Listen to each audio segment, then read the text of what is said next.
Hello everyone, and welcome to the Fictional Vortex. So we are back with an interesting movie on what if Naruto was the son of the darkness dragon Acnologia and the sky dragon Grandeeney, Naruto x Wendy, Marvell x Irene, Belserion, fairy tale. But before we start, I just want to remind you to please subscribe to my channel and hit the like button if you enjoy my content. Let's start the story. Chapter 1. Shadow of the Dragon. The midnight air hung heavy over Konoha as Naruto Uzumaki stood beneath the cascade of his shower, watching with growing unease. Iridescent blue markings pulsed across his forearms. They'd appeared 3 days ago, faint at first, like ink bleeding through paper, but now they twisted in intricate patterns from his wrists to his shoulders, occasionally shimmering with an inner light that reminded him of chakra, yet felt fundamentally different. "What the hell are you?" he muttered, tracing a finger along one particularly vivid line that resembled a dragon's scale. At 17, Naruto had grown accustomed to his body's peculiarities, the accelerated healing, the whisker marks, the occasional flares of the nine tails jaw. But this was something else entirely. The markings didn't hurt, but they hummed with a resonance that made his teeth ache and his senses sharpen to uncomfortable clarity. Even now, he could hear conversations of villagers 3 blocks away, smell the ramen broth simmering at Ichiraku despite the late hour. He shut off the water and wrapped a towel around his waist, avoiding his reflection in the steam-covered mirror. Sleep had become elusive since the markings appeared, his dreams filled with unfamiliar landscapes, vast mountain ranges seen from impossible heights, oceans that stretched beyond comprehension. And always the sense of wings at his back, powerful and ancient. A sharp pain lanced through his chest, driving him to his knees. The markings flared brilliant blue, illuminating the bathroom with ethereal light. Something was happening, something beyond the Nine Tails' influence. This energy felt older, wilder, like the primal force of a storm or the crushing depth of an ocean trench. "Kurama," he gasped, reaching inward for the fox's presence. "What's happening to me?" The Nine Tails' response came reluctantly, tinged with what almost sounded like concern. "This isn't my doing, Kit. Something else sleeps in your blood, something older than the sage himself. It's waking up." Before Naruto could question further, the world around him seemed to fracture. The IR split open 3 feet above his bathroom floor, revealing a tear in reality itself, a jagged rift that pulsed with golden energy. Through it, he glimpsed another world, lush forests, distant mountains, and skies of a blue so perfect it made his heart ache with recognition. Then a small figure tumbled through, landing with a startled yelp on his bathroom floor. Naruto reacted instinctively, one hand securing his towel while the other reached for a kunai that wasn't there. "Who are you? How did you get in here?" The intruder, a girl with long blue hair who couldn't be older than 13, looked up with wide brown eyes filled with equal parts fear and confusion. She wore a simple dress with intricate blue and yellow patterns, unlike any fashion Naruto had seen in the 5 great nations. I'm sorry," she stammered, scrambling backward until she hit the wall. "I didn't mean to. I was tracking an air current disturbance and then, everything just collapsed." Her eyes darted to the markings on Naruto's chest and arms, which were still glowing faintly. Her expression shifted from fear to astonishment. "Those markings," she whispered. "Their draconic script, sky and something else." She looked up, meeting his eyes with newfound intensity. "Who are you? How do you have dragon markings?" Naruto's defensive posture didn't relax, but confusion tempered his wariness. "Dragon markings? Look, I don't know what you're talking about. I'm Naruto Uzumaki, and you just appeared in my bathroom through whatever that was." He gestured at the rift, which was already closing, golden light fading into ordinary darkness. The girl stood cautiously, keeping her distance. "I'm Wendy Marvell. I'm a sky dragon slayer from fairy tale." She waited for some flicker of recognition. Finding none, she continued. "You really don't know what these are, do you?" She pointed to his markings, which were gradually fading back to a dull blue. "They showed up 3 days ago," Naruto admitted, curiosity overcoming caution. "And no, I've never heard of dragon slayers or fairy tale." A sudden crash from outside interrupted them. Through his window, Naruto saw another rift opening in the sky above Konoha. This one larger and crackling with unstable energy. The night sky distorted around it like fabric being torn. That's not good, Wendy whispered, moving to the window. The dimensional barriers are breaking down.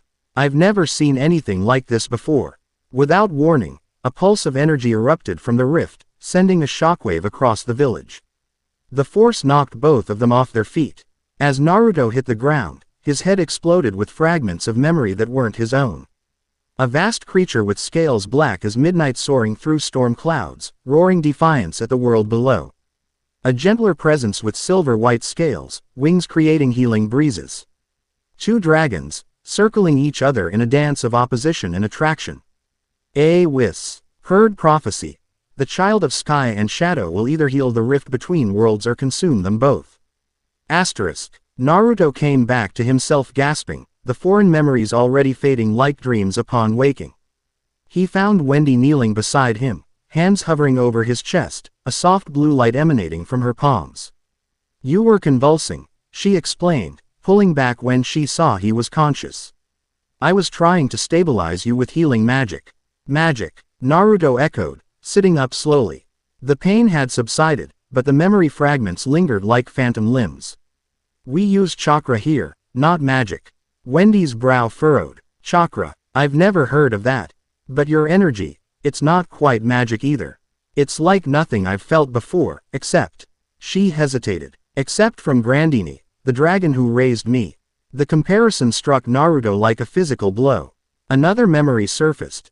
A feminine voice, melodic yet powerful. Hide him in the human world, my love. He'll be soft. There until he's ready to bear the burden of his heritage. Asterisk. I need to see the Hokage, Naruto decided, standing abruptly. And you're coming with me. Tsunade stared at the blue-haired girl sitting across from her desk. Then at the fading markings on Naruto's skin, her expression unreadable. Dawn was still hours away, but the Hokage tower hummed with activity as reports of the strange rifts came in from across the village. So you claim to be from another world, Tsunade said finally, addressing Wendy. A world of guilds and magic and dragons. Wendy nodded earnestly. Yes, Hokage-sama. In Earthland, dragons were once common, though most disappeared 14 years ago. Some taught humans dragon slayer magic before they left. Tsunade's gaze shifted to Naruto. And you, Bell, these markings are somehow connected to dragons. To this other world, I don't know what to believe, Naruto admitted.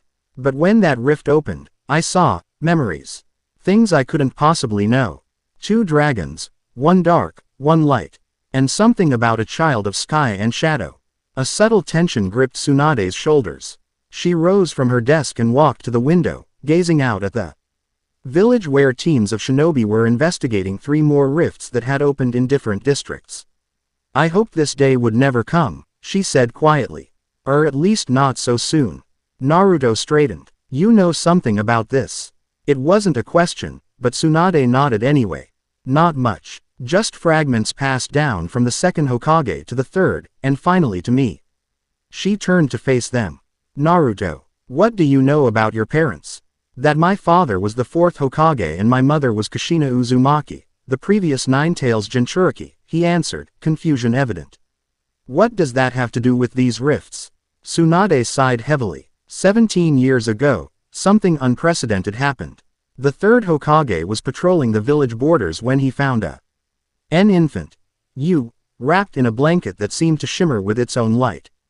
Beside you was a scroll written in a language no one could decipher and a small scale that glowed blue in the darkness. Naruto felt as though the floor had dropped away beneath him. What are you saying? The 3rd performed a complex genjutsu on the entire village, a mass alteration of memory. He created the story you were the son of Minato and Kushina, born on the night of the Nine-Tails attack. It was easier than explaining the truth, which he himself didn't fully understand. So, my whole life is a lie. Naruto's voice cracked. Minato and Kushina weren't my parents. Tsunade approached him, placing a hand on his shoulder. Minato and Kushina were real, and they did die sealing the Nine-Tails. But you weren't their child, Naruto. You were found. A child who appeared seemingly from nowhere, with chakra unlike anything the 3rd had ever seen. He sealed the Nine-Tails within you because you're Raw pathways were uniquely capable of containing it. Wendy, who had been listening silently, spoke up. In my world, there are legends of dragons capable of traveling between dimensions. And some dragons could take human form. Though it was rare, Tsunade nodded thoughtfully. The scroll found with Naruto has been kept in a sealed vault beneath this tower. Perhaps you might recognize the language, given your unique upbringing. 20 minutes later, they stood in a circular chamber deep beneath the Hokage Tower. Protected by multiple sealing jutsu was a simple wooden box. Tsunade performed a complex sequence of hand signs, and the barriers dissipated, allowing her to retrieve the box. Inside lay a scroll of material that resembled parchment but shimmered with iridescent colors. Bessie. It was a scale the size of Naruto's palm, blue as the deepest ocean yet translucent as crystal. Wendy gasped. That's Sky Dragon's script, and that scale. She reached out tentatively, then hesitated, looking to Tsunade for permission. The Hokage nodded, and Wendy carefully lifted the scale. It pulsed with light at her touch. This belonged to Grandeeney, she whispered, eyes wide with recognition. I'd know her essence anywhere. But why would it be here with you, Naruto? With trembling hands, Naruto took the scroll and unrolled it. The markings were identical to those that had appeared on his skin, intricate swirls and angular symbols that seemed to shift as he watched. To his shock, he found he could read them, the meaning appearing in his mind as clearly as if they were written in the common language of the 5 nations. To our son, he translated aloud, voice barely above a whisper. Born of sky and shadow, of healing and destruction. When the barriers between worlds thin, your heritage will awaken. Seek the guild marked by the fairy's tale, where sky magic still dwells. Trust in your dual nature, it is not a curse but a gift. You alone can mend what is broken or sever what must not be joined.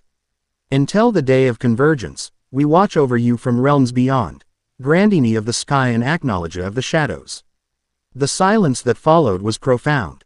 Wendy stared at Naruto as though seeing him for the first time. Acnologia, she breathed, the name laden with dread. The black dragon of the apocalypse. And Grandeeney, they're your parents. But that's impossible. Dragons can't have human children. Maybe I'm not as human as I look, Naruto said, staring at his reflection in the scale's polished surface. For a moment, he thought he saw his eyes shift, pupils elongating into draconic slits. This changes everything, Tsunade said grimly. If these dimensional rifts are connected to your awakening, Naruto, we need to understand what's happening before more appear. The structural integrity of our world could be at risk. Before anyone could respond, an Anbu operative appeared in a swirl of leaves. Hokage-sama, a massive creature has emerged from the largest rift in the eastern district. It's unlike anything we've seen before, reptilian, with scales that seem to repel ninjutsu. A dragon, Wendy whispered, face pale. A real dragon has crossed over. The creature that circled above Konoha's eastern district was smaller than the behemoths of Wendy's descriptions, but impressive nonetheless, a wyvern with copper scales and a wingspan that cast shadows over entire blocks. Its roars shattered windows and sent civilians fleeing in panic. Naruto and Wendy arrived with Tsunade to find a perimeter already established by Jonin and Anbu forces. Kakashi coordinated the defense, his Sharingan exposed as he analyzed the creature's movements. Fire and wind release jutsu seem ineffective, he reported tersely. It absorbed a lightning attack from Genma. We're trying water next, but it's fast and aggressive. It's a copper wyvern, Wendy explained. They're resistant to most elemental magic, or jutsu, as you call it. In my world, Ragon Slayer magic was created specifically to combat dragons and their kin. Then show us what you can do, Tsunade commanded. Wendy nodded, determination replacing her earlier uncertainty. She stepped forward, drawing a deep breath that seemed to pull the very air around her into her lungs. Sky Dragon's roar, she cried, releasing a devastating cyclone of wind that struck the wyvern mid-flight. The creature shrieked, genuinely injured for the first time since its appearance. It banked sharply, reptilian eyes focusing on Wendy with newfound wariness. Dragon Slayer magic harms it, Kakashi observed. But unless you have more Dragon Slayers hidden away, we're still at a disadvantage. Naruto stared at the wyvern, feeling a strange resonance with the creature, not kinship exactly, but recognition. The markings on his arms flared to life again, pulsing in time with his heartbeat. I might not be a dragon slayer, he said, stepping forward, but apparently, I'm the son of dragons. Without fully understanding what compelled him, Naruto channeled chakra into his hands, but instead of the familiar blue energy, what gathered was a swirling mixture of midnight black and sky blue, twisting together like opposing currents. What are you doing? Kakashi asked sharply. Naruto, we don't know what. His warning came too late. Naruto thrust his hands forward, and the dual-natured energy erupted toward the wyvern. Where the blue energy touched, the creature's scales softened. Where the black energy struck, those same scales deteriorated as though centuries had passed in seconds. The wyvern screamed, a sound so filled with primal fear that several shinobi covered their ears. It attempted to flee back toward the rift, but Naruto's energy had created a vulnerability that Wendy immediately exploited. Sky Dragon's wing attack, she called, sending blades of wind that sliced through the wyvern's weakened hide. The creature crashed to the ground, writhing in pain. Naruto approached cautiously, the strange energy still dancing around his fingertips. As he drew closer, the wyvern's struggles ceased, its reptilian eyes fixing on him with what could only be described as recognition. To everyone's astonishment, the creature lowered its head in submission. It recognizes your dragon blood, Wendy explained, coming to stand beside him. Lesser dragons always defer to higher dragons. And if you're truly Acnologia's son, there's no higher dragon than the Dragon King. Naruto placed a hand on the wyvern's snout, and a connection formed, not words exactly, but impressions. The creature had been drawn through the rift by an irresistible call, a summoning it couldn't ignore. And it wasn't alone. Across both worlds, dragonkin were stirring, responding to a beacon that pulsed with ancient power. Someone's deliberately opening these rifts, Naruto said, turning to Tsunade and Kakashi. Using a power that calls to dragons. This wyvern isn't attacking by choice, it's being summoned, controlled. Tsunade's expression hardened. Can you send it back? Naruto looked to Wendy, who nodded encouragingly. Focus on the connection to the rift, she suggested. If your power weakened its scales, maybe you can influence the dimensional passage too. Closing his eyes, Naruto placed both hands on the wyvern's head and concentrated on the resonance he felt with the ERB rift, a distortion in reality that felt wrong, like a wound that refused to heal. The dual energies flowed from his hands again, but this time with purpose. The black energy seemed to pull and say, parade, while the blue energy soothed and mended. The rift responded, widening momentarily before beginning to contract. The wyvern stirred beneath Naruto's touch, sensing its path home. Go, Naruto whispered, stepping back. Return to where you belong. The creature rose unsteadily, wings unfurling. With one last look at Naruto, a gaze that somehow conveyed both gratitude and warning, it launched itself toward the shrinking rift and disappeared through it. Moments later, the rift sealed itself with a flash of golden light. Naruto staggered, suddenly exhausted. Wendy was at his side instantly, supporting him with surprising strength for her small frame. You did it, she said, voice filled with awe. You control the rift between dimensions. That's not even something Acnologia could do, as far as I know. Naruto looked at his hands, where the markings were now pulsing steadily. What am I becoming, Wendy? Before she could answer, Sakura pushed through the gathered shinobi, her medical kit in hand. She stopped short at the sight of the blue-haired stranger supporting her teammate.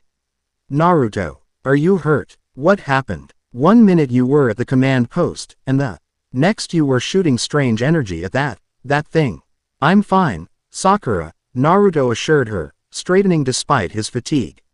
This is Wendy Marvell. She's from somewhere else. And she's helping us understand what's happening. Sakura's sharp gaze took in the markings on Naruto's skin, the unfamiliar clothing Wendy wore, and the scorched ground where the wyvern had fallen. Her medical training evidently warred with her curiosity. You should come to the hospital, she decided finally. Both of you, whatever that energy was, it's clearly taxing your system, Naruto. And we need to document these physiological changes. There are still more rifts across the village, Naruto protested. Which other shinobi can handle while you recover? Tsunade interjected, her tone brooking no argument. You're no use to anyone if you collapse from chakra exhaustion, or whatever this is. Go with Sakura. Kakashi and I will coordinate the response to the remaining rifts. Reluctantly, Naruto allowed himself to be led toward the hospital, Wendy and Sakura flanking him protectively. The hospital room was quiet save for the steady beep of monitors attached to Naruto's chest and arms. Sakura had drawn blood samples and performed a thorough examination, her expression growing increasingly perplexed with each test result. Your cellular structure is changing, she announced, studying a microscope slide. Nothing dramatic, but there are subtle alterations at the molecular level. Your chakra pathways are reconfiguring, making room for something else. Dragon Force, Wendy suggested from her position by the window. It's what happens when a dragon slayer fully embraces their draconic power. But I've never seen it manifest like this, as if it were his natural state rather than a temporary transformation. Because I'm not a dragon slayer, Naruto said quietly. I'm apparently the actual child of dragons. Half human at best, if even that. Sakura's expression soft, as she set aside her medical equipment and sat on the edge of his bed. You're still Naruto, she said firmly. Whatever else you might be, whatever your origins, that hasn't changed. Her certainty was comforting, but Naruto couldn't quite bring himself to believe it. Everything he thought he knew about himself had been upended in the span of a few hours. The markings are spreading, Wendy observed, approaching to examine the patterns that now covered Naruto's torso as well as his arms. They follow the major chakra pathways, but they are definitely draconic in nature. Can you read them? Naruto asked. Like the scroll, Wendy shook her head. Only fragments. The blue markings are Sky Dragon script, healing, protection, air manipulation. But the black markings, those are in Acnologia's personal cipher. No one could read that except perhaps Zirf or other ancient wizards. Zirf? Sakura questioned. The Black Wizard, Wendy explained. The most powerful dark wizard in our world's history. He created demons and was said to be immortal. Some believed he and Acnologia were connected somehow. A knock at the door interrupted them. Shizune entered, carrying a thick tome, bound in what appeared to be scaled leather. The Hokage asked me to bring this from the restricted archives, she explained, setting the book beside Naruto. It's the only reference to interdimensional travel in our records, dating back to the era before the founding of the hidden villages. The book's cover bore no title, only an embossed symbol that resembled a spiral within a circle. When Naruto touched it, the symbol glowed briefly with the same golden light as the rifts. It's responding to you, Shizune observed. Tsunade thought it might. Naruto opened the book carefully. The pages were filled with diagrams of cosmic alignments, mathematical formulas, and dense text in an archaic form of the common language. But interspersed throughout were passages in the same draconic script as the markings on his skin. This was written by someone who knew both worlds, he realized, scanning the pages. Someone who traveled between them. Does it mention dragons? Wendy asked eagerly. Naruto flipped through the pages until he found a detailed illustration of 9 magnificent dragons arranged in a circle. Each was distinct in appearance and was labeled with a name and element. Igneal of fire, Metallicana of iron, Grandeeney of sky, Weislaja of light, Skiadrum of shadow, and others he didn't recognize. At the center of their circle was a larger black dragon with blue markings, Acnologia, labeled as the Dragon King. Chaos incarnate. Beneath the illustration was a passage that made Naruto's blood run cold. When the Dragon King took the Sky Maiden as consort, the balance of elements trembled. Their union was forbidden by ancient law, for the offspring of opposing dragon forces, creation and destruction, healing and harm, would possess power beyond containment. Should such a child be born, the barriers between worlds will weaken as they mature, drawn to their dual heritage across realms. At the 17th year, when dragon maturity begins, the convergence will commence.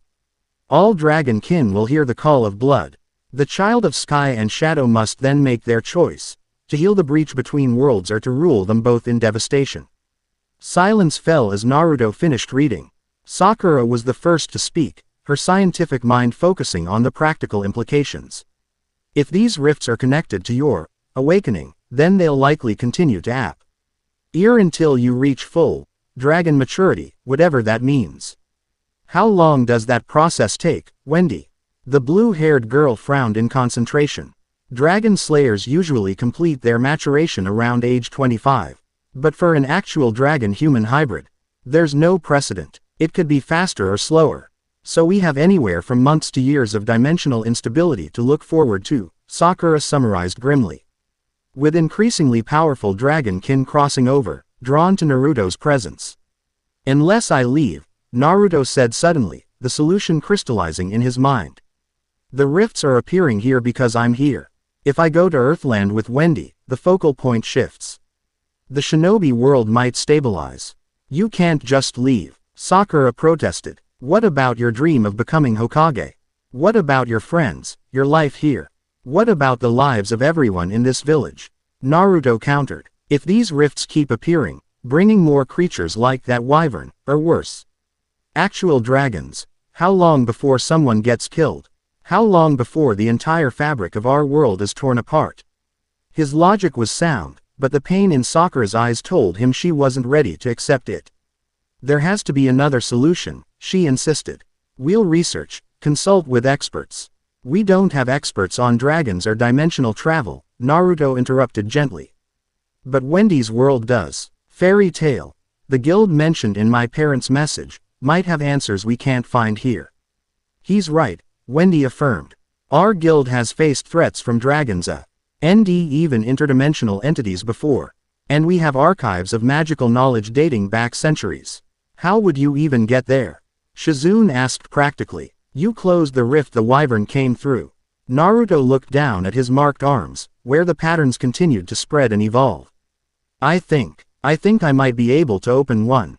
The same way I closed the other. These powers are part of me now. Whether I want them or not. You're not fully trained, Wendy cautioned. Creating stable interdimensional passages is incredibly advanced magic. Then help me, Naruto said, meeting her gaze directly. You know more about dragon magic than anyone here. Guide me through it. Wendy hesitated, then nodded slowly. I can try, but we should do it somewhere away from the village. Somewhere with space and fewer people to be affected if something goes wrong. The Forest of Death, Sakura suggested reluctantly. It's contained, protected by barriers, and large enough to accommodate whatever process this requires. Naruto could see she was still struggling with the idea of his departure, but her practical nature was asserting itself over her personal feelings. That as Sakura, always putting the mission first, even when it hurt. I'll need to speak with Tsunade before we attempt anything, Naruto decided. And there are people I need to say goodbye to, even if it's only temporary. Of course, Wendy agreed. Interdimensional travel isn't instantaneous preparation. We'll need supplies, planning, and proper magical, or chakra, reserves. Shizune nodded. I'll inform the Hokage of your decision. She'll want to assemble a team to monitor the attempt and possibly establish protocols for future communication between worlds. As she left, Sakura moved to follow, pausing at the door. I'll get you cleared for discharge. And Naruto. She struggled visibly with her next words. Whatever you are, wherever you come from, you're still the most unpredictable, knuckle-headed ninja I know. Don't forget that. With that, she was gone, leaving Naruto with a lump in his throat and the distinct impression that goodbyes were going to be harder than he'd anticipated. Sunset painted Konoha in hues of gold and crimson as Naruto stood atop the Hokage monument, gazing out over the village he'd called home his entire life. The wind carried familiar scents, ramen from Ichiraku, flowers from the Yamanaka shop, the distinctive metallic tang of ninja tools being forged. I thought I might find you here, a soft voice said from behind him. Naruto turned to find Hinata Hyuga approaching, her pale eyes reflecting the dying sunlight. At 17, she had grown into a graceful young woman, though she still carried herself with the quiet reserve that had always characterized her. Sakura told me what happened, she continued, coming to stand beside him. About the markings, the dragons, everything. Naruto nodded, unsurprised. News traveled fast in a village of ninja.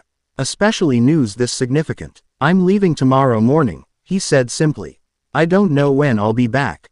I know. Hinata's voice was steady, though her hands trembled slightly at her sides. That's why I came to find you. There's something I want to show you first.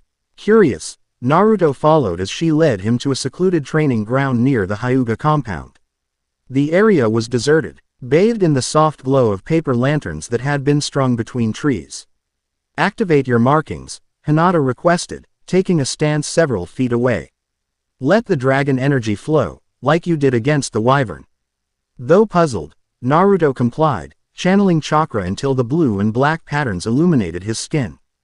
The now familiar dual energy swirled around his hands, casting eerie shadows across the clearing. Byakugan. Hinata's eyes transformed, veins bulging at her temples as her Kekkei Genkei activated. She gasped softly, wonder spreading across her features. I can see it, all of it. Your chakra network, but also, something else. Pathways I've never seen before, carrying energy that isn't chakra. She approached slowly, her Byakugan still active. When reports came in about the rifts, I was assigned to analyze them with my eyes. I saw energy patterns unlike anything in our world, flowing, connecting, like rivers between oceans. Her voice grew more confident as she continued. I've been practicing focusing my Byakugan to see these new energies. And now, looking at you. She reached out hesitantly, her fingertips hovering just above the markings on his arm. May I? At his nod, she touched the glowing patterns. To Naruto's surprise, her fingers traced the exact flow of energy beneath his skin, as though she could see beneath the surface. Oh, the very essence of his draconic power. Your chakra is blue, as it's always been, she observed. But this new energy, the dragon power, it's dual-natured. Sky magic flows like sunlight through water, while the chaos magic moves like shadows at midnight. They don't mix, but they don't fight either. They dance. Her insight was so precise, so intimate, that Naruto felt momentarily breathless. You can really see all that. Hinata nodded, her Byakugan deactivating as she met his gaze directly. I wanted you to know before you left. If, when you return, I might be able to help you understand these powers. The Byakugan sees what others can't. The offer touched him deeply. Here was someone who didn't recoil from his transformation but instead sought to understand it, to help him navigate this new aspect of himself. Thank you, Hinata, he said sincerely. That means more than you know. She smiled, a blush coloring her cheeks. There's something else. From her pocket, she withdrew a small object, a carved wooden pendant on a leather cord. The pendant was shaped like a spiral surrounded by what appeared to be flames or perhaps feathers. This has been passed down through the Hyuga clan for generations. It's said to have come from another world, a gift from a traveler with eyes like ours. She placed it in his palm, closing his fingers around it. Perhaps it will help you find your way back to us. The gesture was so unexpected, so heartfelt, that Naruto found himself at a loss for words. Instead, he slipped the pendant over his head, feeling it settle against his chest. With a weight that seemed significant beyond its size. I'll come back, he promised. Once I understand what's happening, once I learn to control these powers, I'll return. Hinata nodded, her faith in him evident in her unwavering gaze. I know you will. You never go back on your word. That's your ninja way. As they walked back toward the village center together, Naruto realized something had shifted between them, a new understanding, a connection that transcended his newly discovered origins. For the first time since the markings had appeared, he felt not like a creature caught between worlds, but like himself, Naruto Uzumaki. Grounded in the bonds he'd formed in this world, regardless of where he might have come from. Dawn broke over the forest of death, mist curling between massive trees as a small group gathered in a natural clearing. Tsunade stood with Kakashi, Sakura, and Shizune, reviewing final preparations. Hinata was there too, her Byakugan activated to monitor the energies that would be manipulated. And somewhat surprisingly, Shikamaru leaned against a tree trunk, his sharp eyes missing nothing. Remind me why I'm being dragged into this troublesome situation, he drawled when Naruto approached. Because you're the smartest person I know, Naruto replied honestly. And if anyone can figure out a way to stabilize these rifts or create a reliable communication method between worlds, it's you. Shikamaru sighed, but his posture straightened slightly at the compliment. Just try not to tear apart the fabric of reality while you're playing interdimensional tourist, alright? Naruto grinned, grateful for his friend's particular brand of supportive pessimism. I'll do my best. Wendy stood at the center of the clearing, drawing complex magical circle. S on the ground with chalk infused with lacrima dust she'd carried in a pouch. The designs were unlike anything the shinobi had seen before, intricate patterns that seemed to shift and flow even as she created them. These will help stabilize the passage, she explained as Naruto joined her. Dragon magic is powerful but volatile. Structure helps channel it properly.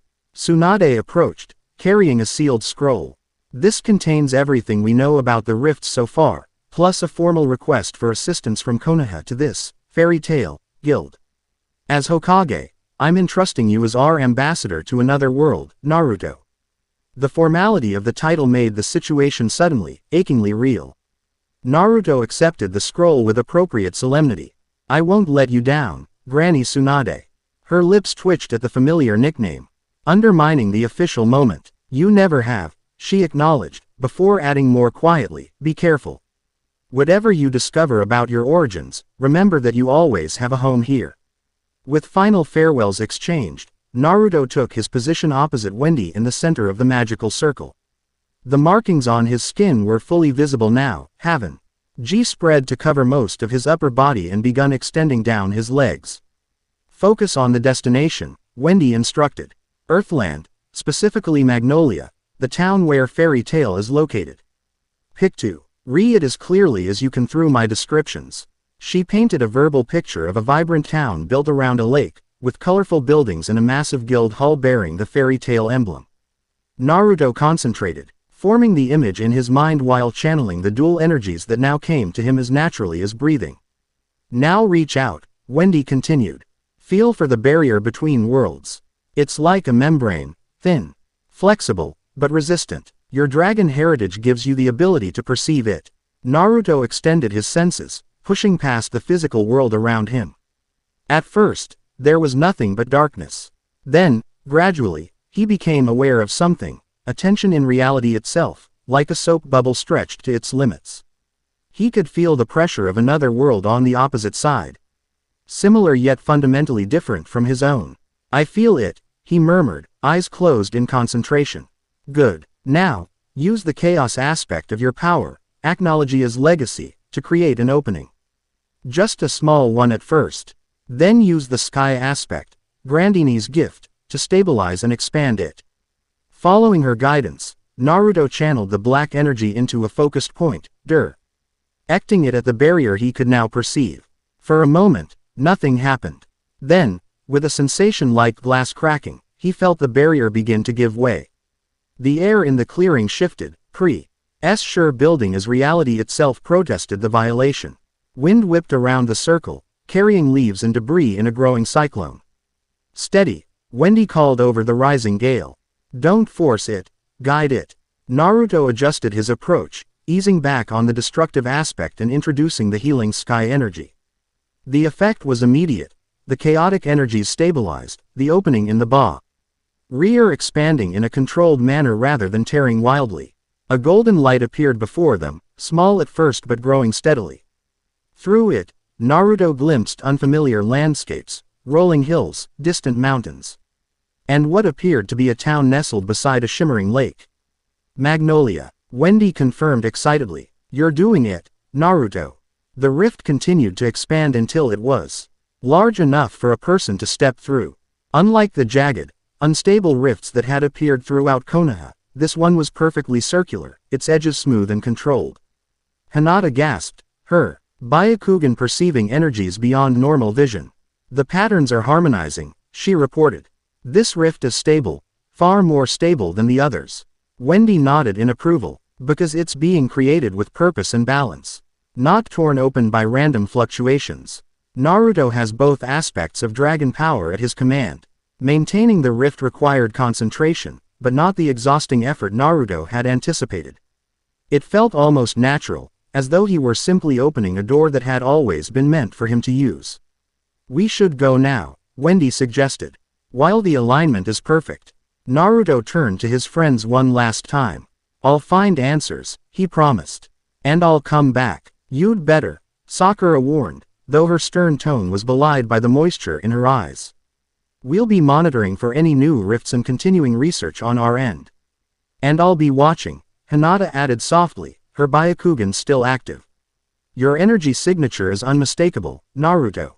If you open another passage, I'll know it's you. With final nods to his friends and mentor, Naruto stepped toward the golden rift, Wendy at his side. The pendant Hinata had given him warmed against his chest, seemingly responding to the interdimensional energy. Ready? He asked his blue-haired guide. Wendy smiled up at him, excitement and determination shining in her eyes. Ready. Let's introduce the son of dragons to Fairy Tail. Together, they stepped through the rift and into a new world. The golden light enveloped them, a sensation of weightlessness followed by the gentle pressure of crossing between dimensions. Behind them, the rift closed smoothly, leaving the clearing in the forest of death empty save for the watching shinobi and the fading magical circle on the ground. In that moment, as he passed between worlds, Naruto felt a profound shift within himself, not a rejection of his past, but an expansion of his identity. He was still Naruto Uzumaki, still the determined ninja who never gave up. But he was also something more, the child of sky and shadow, with a heritage and destiny that spanned dimensions. And whatever awaited him in this new world, he would face it the only way he knew how, head on. With unwavering determination and the will to forge his own path, regardless of prophecy or predestination. Chapter 1 End Chapter 2, Realms Apart. Golden light dissolved around them like morning mist, revealing a hillside overlooking a sprawling town. Magnolia spread below, its colorful buildings and winding canals gleaming in the midday sun. Unlike the militaristic architecture of Konoha, this city flowed organically around a central lake, with bridges arching gracefully over waterways and trees integrated throughout the urban landscape. Naruto's senses overloaded instantly. The air tasted different, richer somehow, saturated with an energy that made his skin tingle and the markings on his arms pulse rhythmically. Sounds carried differently too, as though the very atmosphere conducted acoustic vibrations in unfamiliar patterns. Most striking was the visual clarity. Colors seemed more vivid, edges sharper, distances both compressed and expanded simultaneously. Everything okay? Wendy asked, steadying him as he swayed slightly. Interdimensional travel can be disorienting the first time. It's not the travel, Naruto managed, blinking rapidly. It's this world. It's loud. Not in my ears, but... He tapped his chest, struggling to articulate the sensation. Understanding dawned in Wendy's eyes. You're sensing Ethernano, the magical particles that saturate our world. For someone born with dragon senses but raised in a low magic environment, it must be overwhelming. She guided him to sit on a nearby stone bench, placing her small hands on his temples. Sky magic can help. Deep breaths while I adjust your sensory thresholds. Cool energy flowed from her fingertips, and gradually the sensory assault subsided to manageable levels. The world's edges softened, sounds normalized, and the persistent buzzing beneath his skin quieted to a gentle hum. Better? She asked, stepping back. Naruto nodded, taking in the view with newly calibrated senses. Much thanks. He stood, stretching muscles that felt simultaneously energized and exhausted. So this is Earthland. This is Fury. One country in Earthland, Wendy corrected. And this is Magnolia, home to the Fairy Tail Guild. She pointed to a large building on the far side of town, distinctive with its multiple tiers and flagged spires. That's where we're headed. As they descended into town, Naruto's shinobi training kicked in automatically, cataloging exits, assessing civilians, noting defensible positions, but such habits seemed almost comically out of place here. People strolled openly, laughing and chatting without the constant vigilance that characterized citizens of hidden villages. Street vendors called out their wares, children ran unsupervised, and most strikingly, magic was being performed casually everywhere. A flower seller touched wilting blooms to restore their vitality. A street performer created miniature fireworks for delighted children. Work. Man levitated bricks to repair a chimney. Nothing furtive or secretive, just open, integrated use of abilities that would have made them specialized operatives in his world. This is normal here, Naruto asked, watching a woman use wind magic to dry laundry hung between buildings. Wendy nodded. Magic is part of everyday life. Not everyone is a powerful wizard. Most people have just enough magical ability for small conveniences. Guild wizards like me take on jobs that require more significant magical power. They continued through the town, drawing occasional curious glances. Naruto realized. His clothing, standard Konoha shinobi attire of black pants and jacket with mesh underarmor, marked him as a foreigner, though not dramatically enough to cause alarm. The glowing blue markings now covering much of his visible skin, however, earned more pointed stares. Maybe we should have brought me a disguise, he muttered as a group of children pointed openly. It's fine, Wendy assured him. Fairy tale has seen stranger. Besides, those markings might help establish your credibility when we explain your heritage. As they approached the guild hall, sounds of boisterous activity filtered out, laughter, arguments, the clinking of glasses, and occasional crashes. Naruto tensed instinctively at what sounded like combat, but Wendy smiled reassuringly. That's just the usual guild atmosphere. Fairy tale wizards are enthusiastic. The massive wooden doors stood open in welcome, revealing a large hall filled with people of all ages. Tables and benches occupied most of the floor space, with a long bar along one wall and a request board covered in papers on another. The scene reminded Naruto somewhat of a civilian tavern, but with one dramatic difference: magic was being used freely. From a blue-haired woman reading cards that glowed with prophecy to a half-naked man creating ice sculptures with his bare hands. Their entrance didn't immediately interrupt the chaotic scene, but as they moved further into the hall, a gradual ripple of awareness spread. Conversations quieted, heads turned, and within moments, all eyes had focused on the newcomers, specifically on Naruto with his glowing markings and foreign attire. A diminutive elderly man hopped down from the bar counter, approaching with surprising agility. Despite his size, barely reaching Naruto's waist, he carried himself with unmistakable authority. Wendy, he greeted warmly before turning assessing eyes on Naruto. And you've brought a friend with interesting magical energy. Master Makarov, Wendy said respectfully. This is Naruto Uzumaki from another world, a dimension separate from Daedalus or any we've encountered before. She hesitated, glancing at Naruto. I'm apparently the son of Acnologia and Grandeeney, Naruto finished directly. Seeing no reason for subterfuge. The statement hit the guild like a physical force. Gasps echoed through the hall, followed by a crescendo of disbelieving murmurs. Makarov's eyebrows shot upward, but to his credit, his composure remained intact. That's quite a claim, young man, he said evenly. Perhaps we should discuss this somewhere more private. A.P. Ink-haired young man pushed through the crowd, eyes blazing with intensity. Hold on. Did you say Grandeeney? You know where she is. His gaze fixed on Naruto's markings. An Acnologia. That's impossible. Natsu, please. Wendy interjected. It's complicated. That's why we're here, to understand what's happening. Another figure approached. A striking woman with long white hair and kind blue eyes. Unlike the other's open skepticism, her expression held measured curiosity. The markings are genuine dragon script, she observed, studying Naruto's exposed arms. I recognize some symbols from ancient texts in our archives. She smiled, extending a hand. I'm Mirajan Strauss. Why don't we all calm down and hear them out? Her intervention shifted the atmosphere. The tension didn't dissipate entirely, but the hostility reduced to wary curiosity.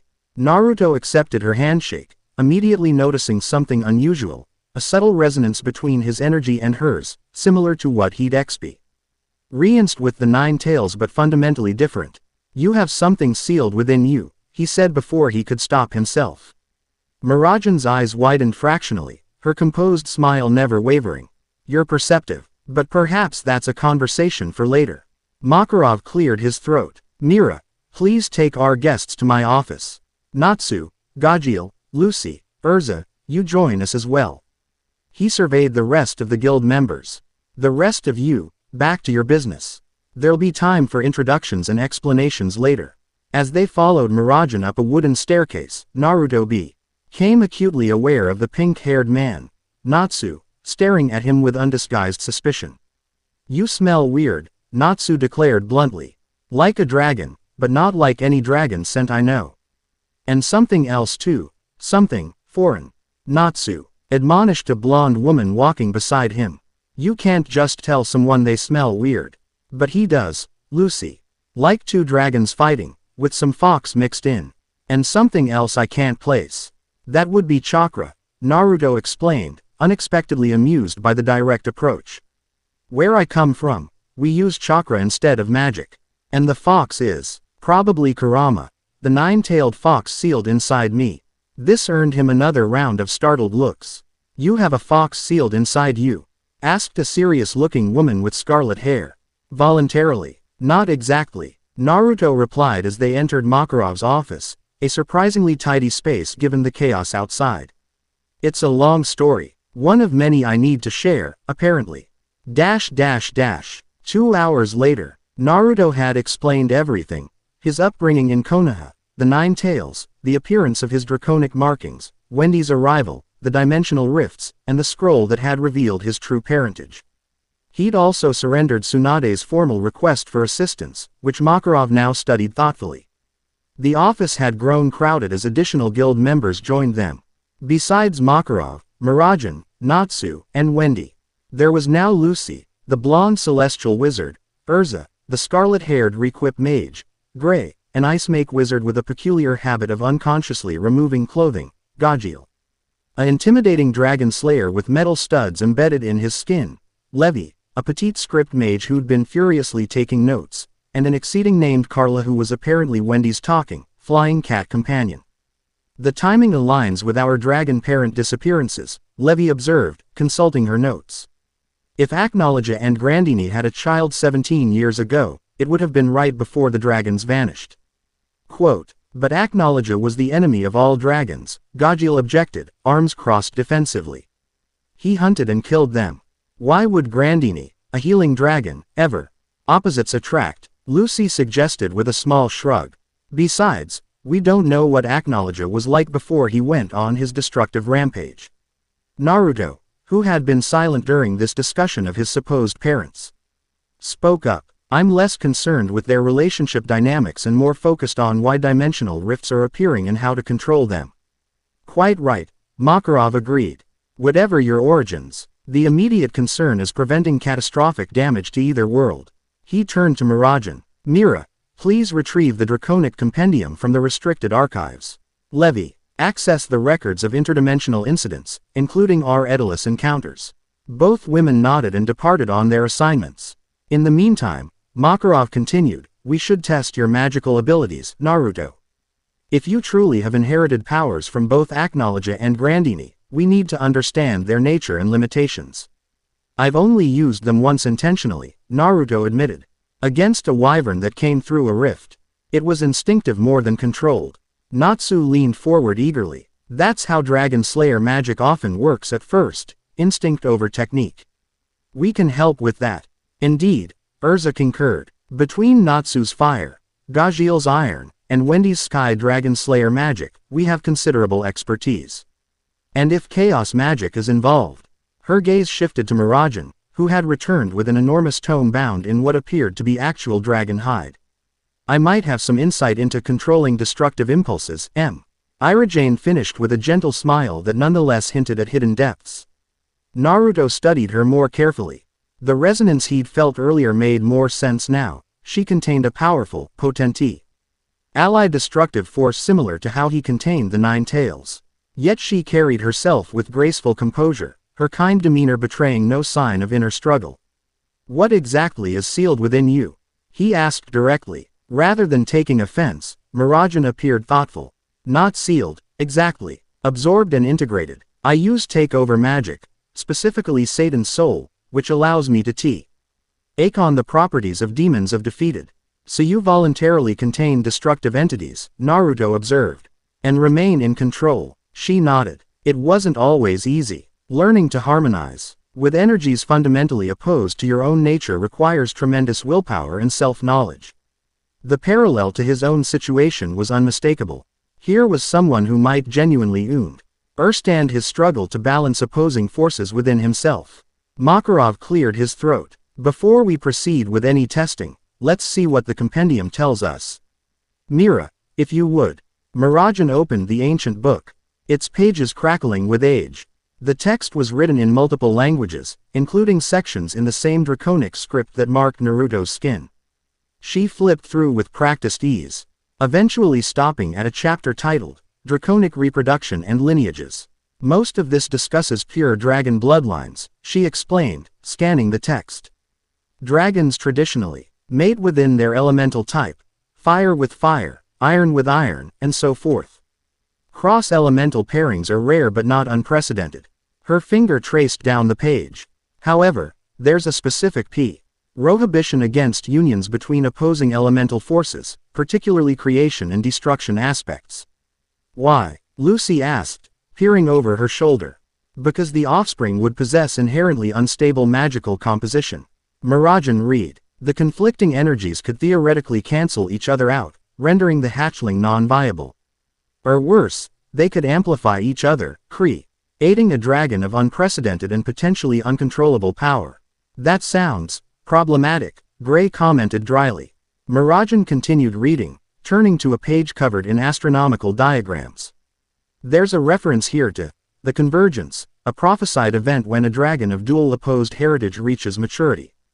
During this period, the barriers between magical realms thin, allowing passage between dimensions normally separated by impermeable boundaries. That matches what's happening with the rifts, Wendy observed. Indeed. And according to this, the phenomenon will intensify until either the barriers collapse entirely, merging realms with potentially catastrophic consequences, or what? Naruto prompted when she hesitated. Or until the dragon child completes the rite of harmonic ascension, balancing their opposing inheritances and restoring dimensional stability. Mirajan looked up from the book. Unfortunately, the specific details of this rite aren't described here.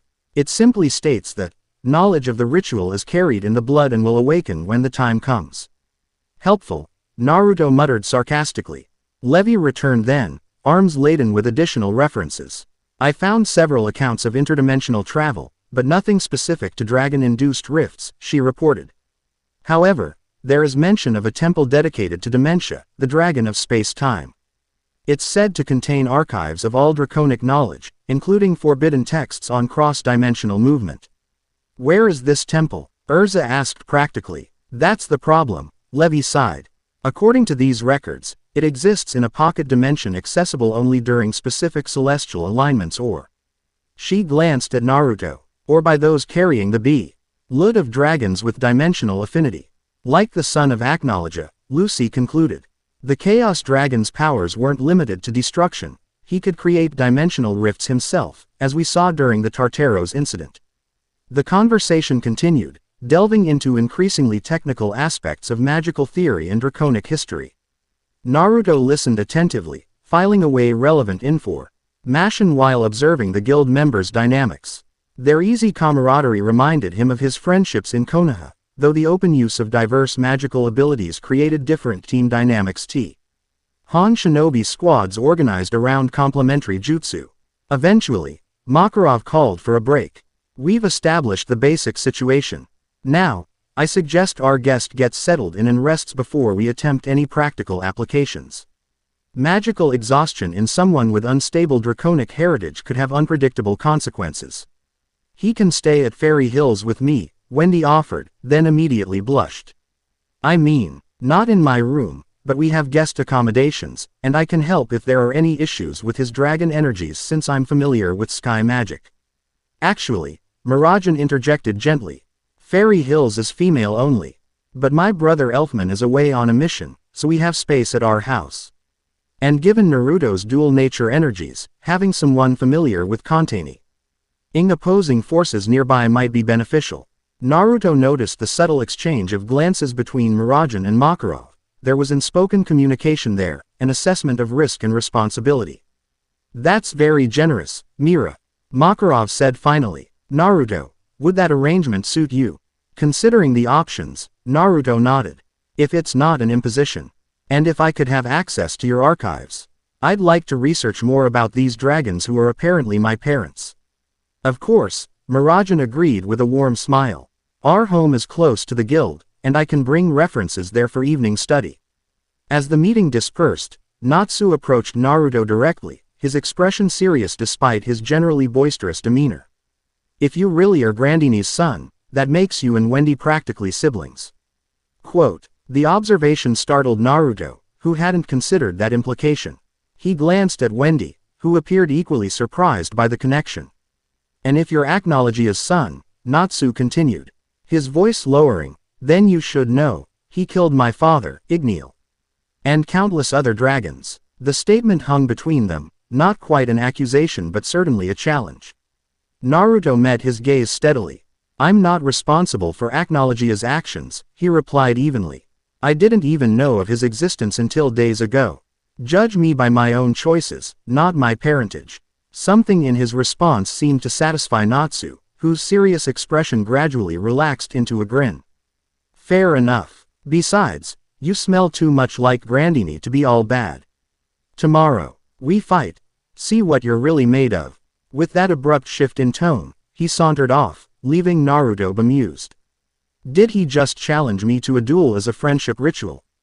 Naruto asked Lucy, who had witnessed the exchange. She laughed, the sound bright and genuine. That's Natsu for you. Fighting is how he connects with people. Don't worry, Urza won't let him go too far. She extended her hand. I'm Lucy Heartfilia, by the way, celestial spirit mage and chronicler of our more unusual adventures. Which, I suspect, might soon include you. Naruto accepted the handshake, appreciating her straightforward manner. This guild seems to attract the unusual. You have no idea, she agreed with a knowing smile. But that's what makes it home. Sunset painted Magnolia in Who? S of amber and rose as Miragen led Naruto through the town's winding streets. The path took them alongside a canal where gondoliers called cheerful greetings to Miragen, then through a market square. Where vendors were closing their stalls for the day. Are you hungry? She asked, pausing beside a bakery just lowering its shutters. Elva makes the best honey bread in Magnolia. At Naruto's nod, Miragen exchanged a few words with the baker, who immediately brightened and disappeared inside, returning moments later with a still warm loaf wrapped in cloth. For you, Mira, anytime, the woman. N insisted when Miragen attempted to pay.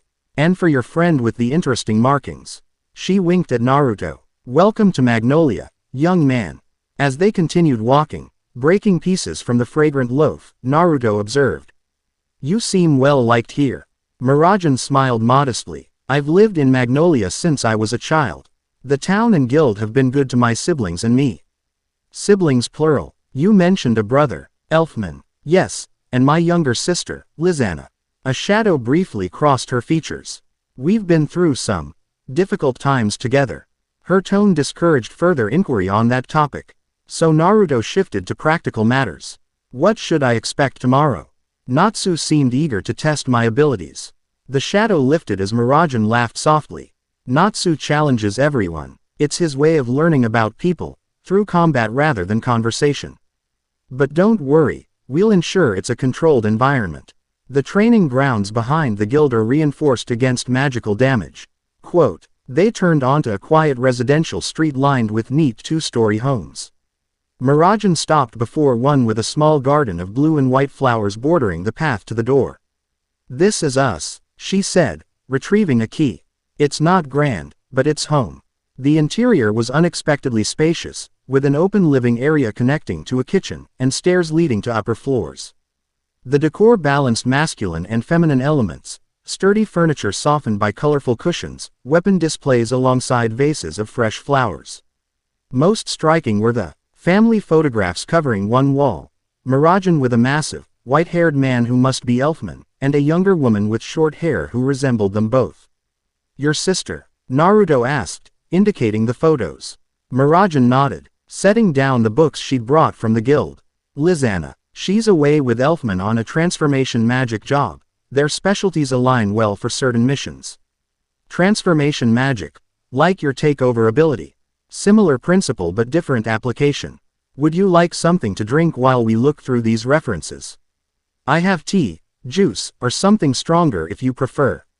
Tea would be great, Naruto accepted, removing the scroll Tsunade had given him from his pack. I'd like to compare notes from my world with yours. Maybe there are connections we've missed. As Miragen prepared tea in the kitchen, Naruto examined the books she'd selected from the guild archives. One particularly ancient volume caught his attention: Primordial Dragons and Elemental Domains. Opening it carefully, he found illustrations of dragons far older and more primal than the stylized depictions common in his world. A particular image stopped him cold: a massive black dragon with blue markings. Wings spread in dominance over a landscape of devastation. The resemblance to the markings on his own skin was unmistakable. Acnologia, Mirajan confirmed, setting a steaming cup beside him. The black dragon of the apocalypse. Once human, transformed through dragon slayer magic taken to its extreme conclusion. Once human, Naruto's head snapped up. The scroll implied he was a pure dragon. Quote, Mirajan sat across from him, her own cup cradled between elegant hands. The histories are unclear. Some say Acnologia was originally human, the first dragon slayer who bathed in the blood of so many dragons that he himself transformed. Others claim he was always a dragon of chaos, merely assuming human form occasionally. The truth likely lies somewhere between. She turned the page to reveal a contrasting image: a silver-white dragon soaring through clouds, its wingspan creating visible currents of healing energy. Grandeeney, the sky dragon, she continued. Known for healing magic and weather manipulation. She was Wendy's foster mother and teacher, disappearing along with the other dragons on July 7, X 777. The date corresponds to when the third Hokage found me as an infant. Naruto observed. So they sent me to another dimension and then vanished. Why? That's one of many questions we hope to answer. Mirajan sipped her tea thoughtfully. The dragon's disappearance has been a mystery for years. Some speculate they retreated to another realm to die, others that they're in suspended animation within their chosen dragon slayers.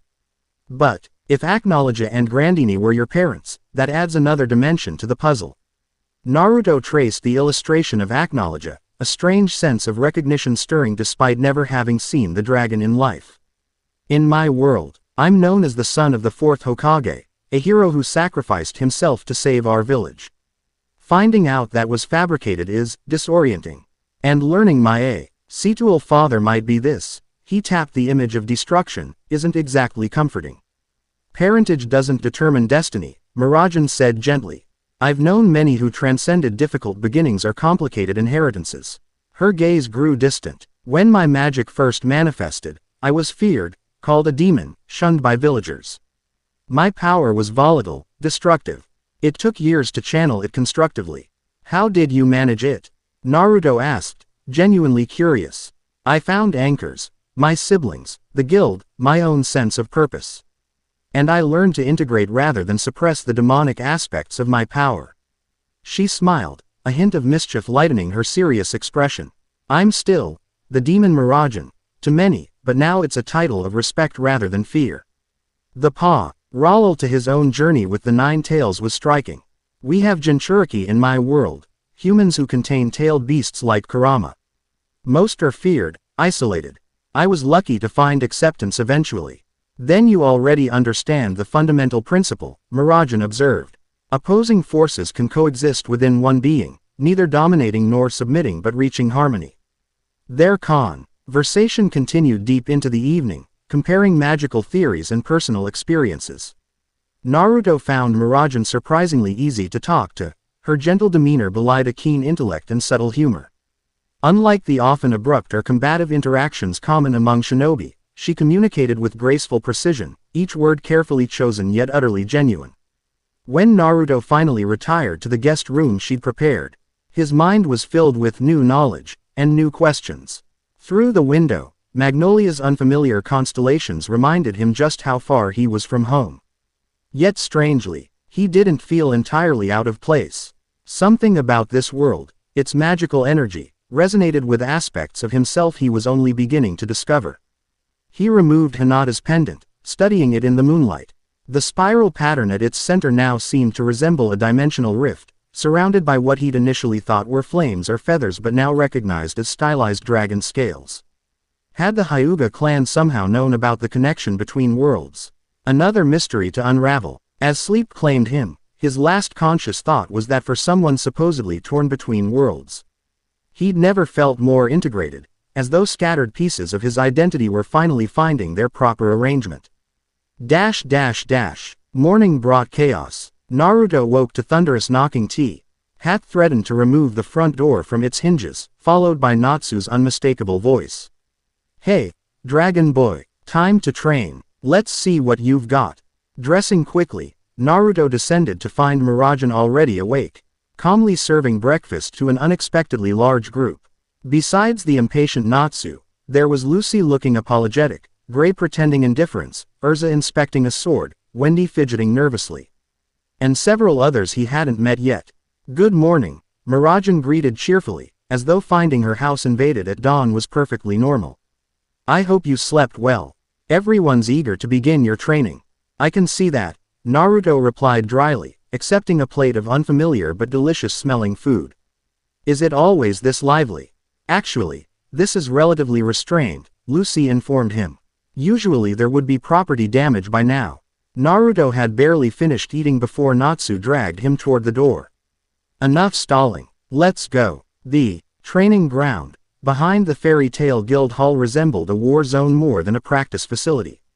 Scorch marks, ice formations, and craters scarred the packed earth, while reinforced barriers surrounded the perimeter. A substantial crowd had gathered to watch, including guild members and curious townspeople. Word travels fast, Gray commented, noticing Naruto's surprise at the audience.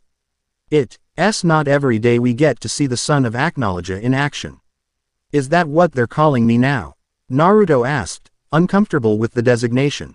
People love labels, Urza said matter-of-factly.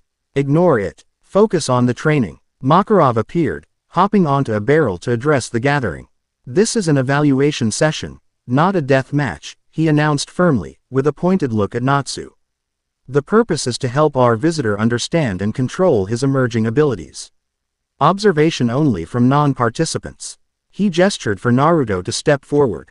First, we need to establish your baseline capabilities. In your world, you use chakra. Show us what that looks like compared to our magic. Grateful for something familiar, Naruto created a shadow clone, a solid duplicate that stood beside him, perfectly mimicking his appearance and mannerisms.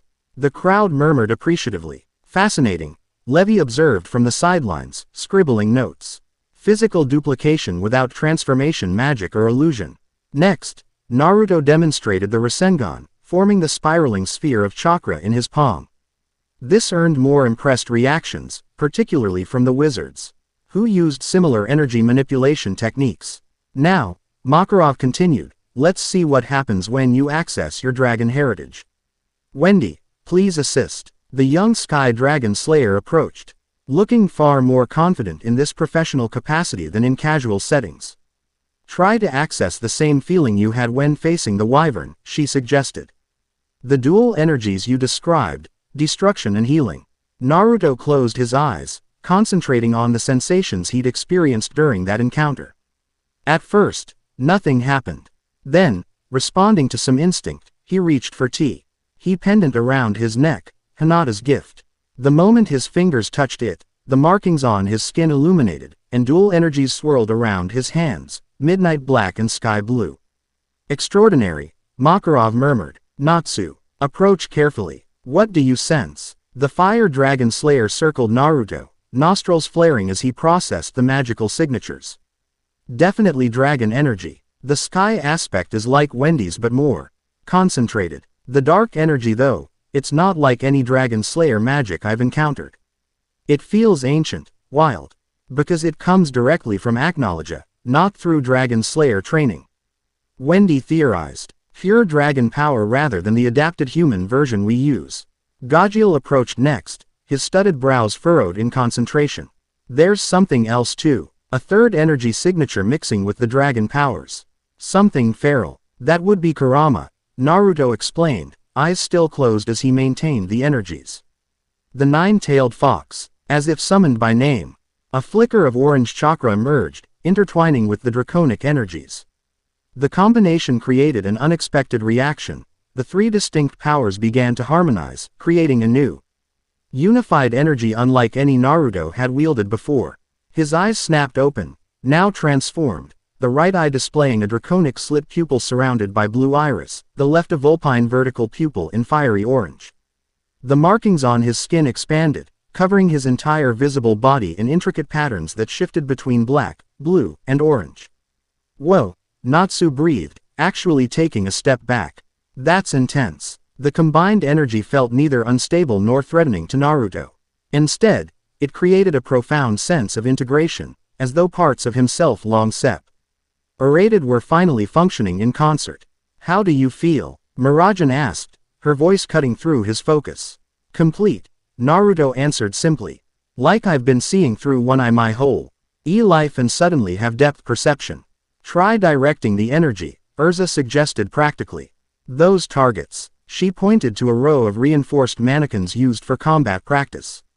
Naruto extended his hand, and a spiraling sphere formed. But unlike the standard Rasengan, this one contained visibly distinct layers, a core of midnight energy surrounded by spinning sky magic, with threads of Nine Tails chakra binding it all together.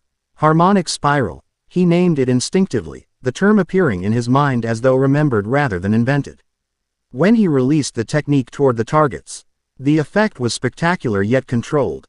The sphere expanded upon impact, the dark energy disintegrating the mannequin's physical structure while the sky energy contained the destruction within precise boundaries. What remained was not destruction but transformation, the target reconfigured into a different state of matter, neither destroyed nor preserved but fundamentally changed. That's not destruction magic, Levi gasped from the sidelines. It's transmutation, altering the fundamental properties of matter itself. The most advanced form of magical manipulation, agreed.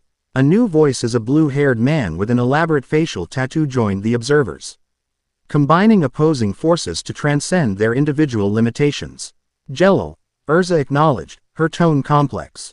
I didn't expect you. Word travels quickly when someone claiming Acnologia's bloodline appears, he replied, studying Naruto with intense focus.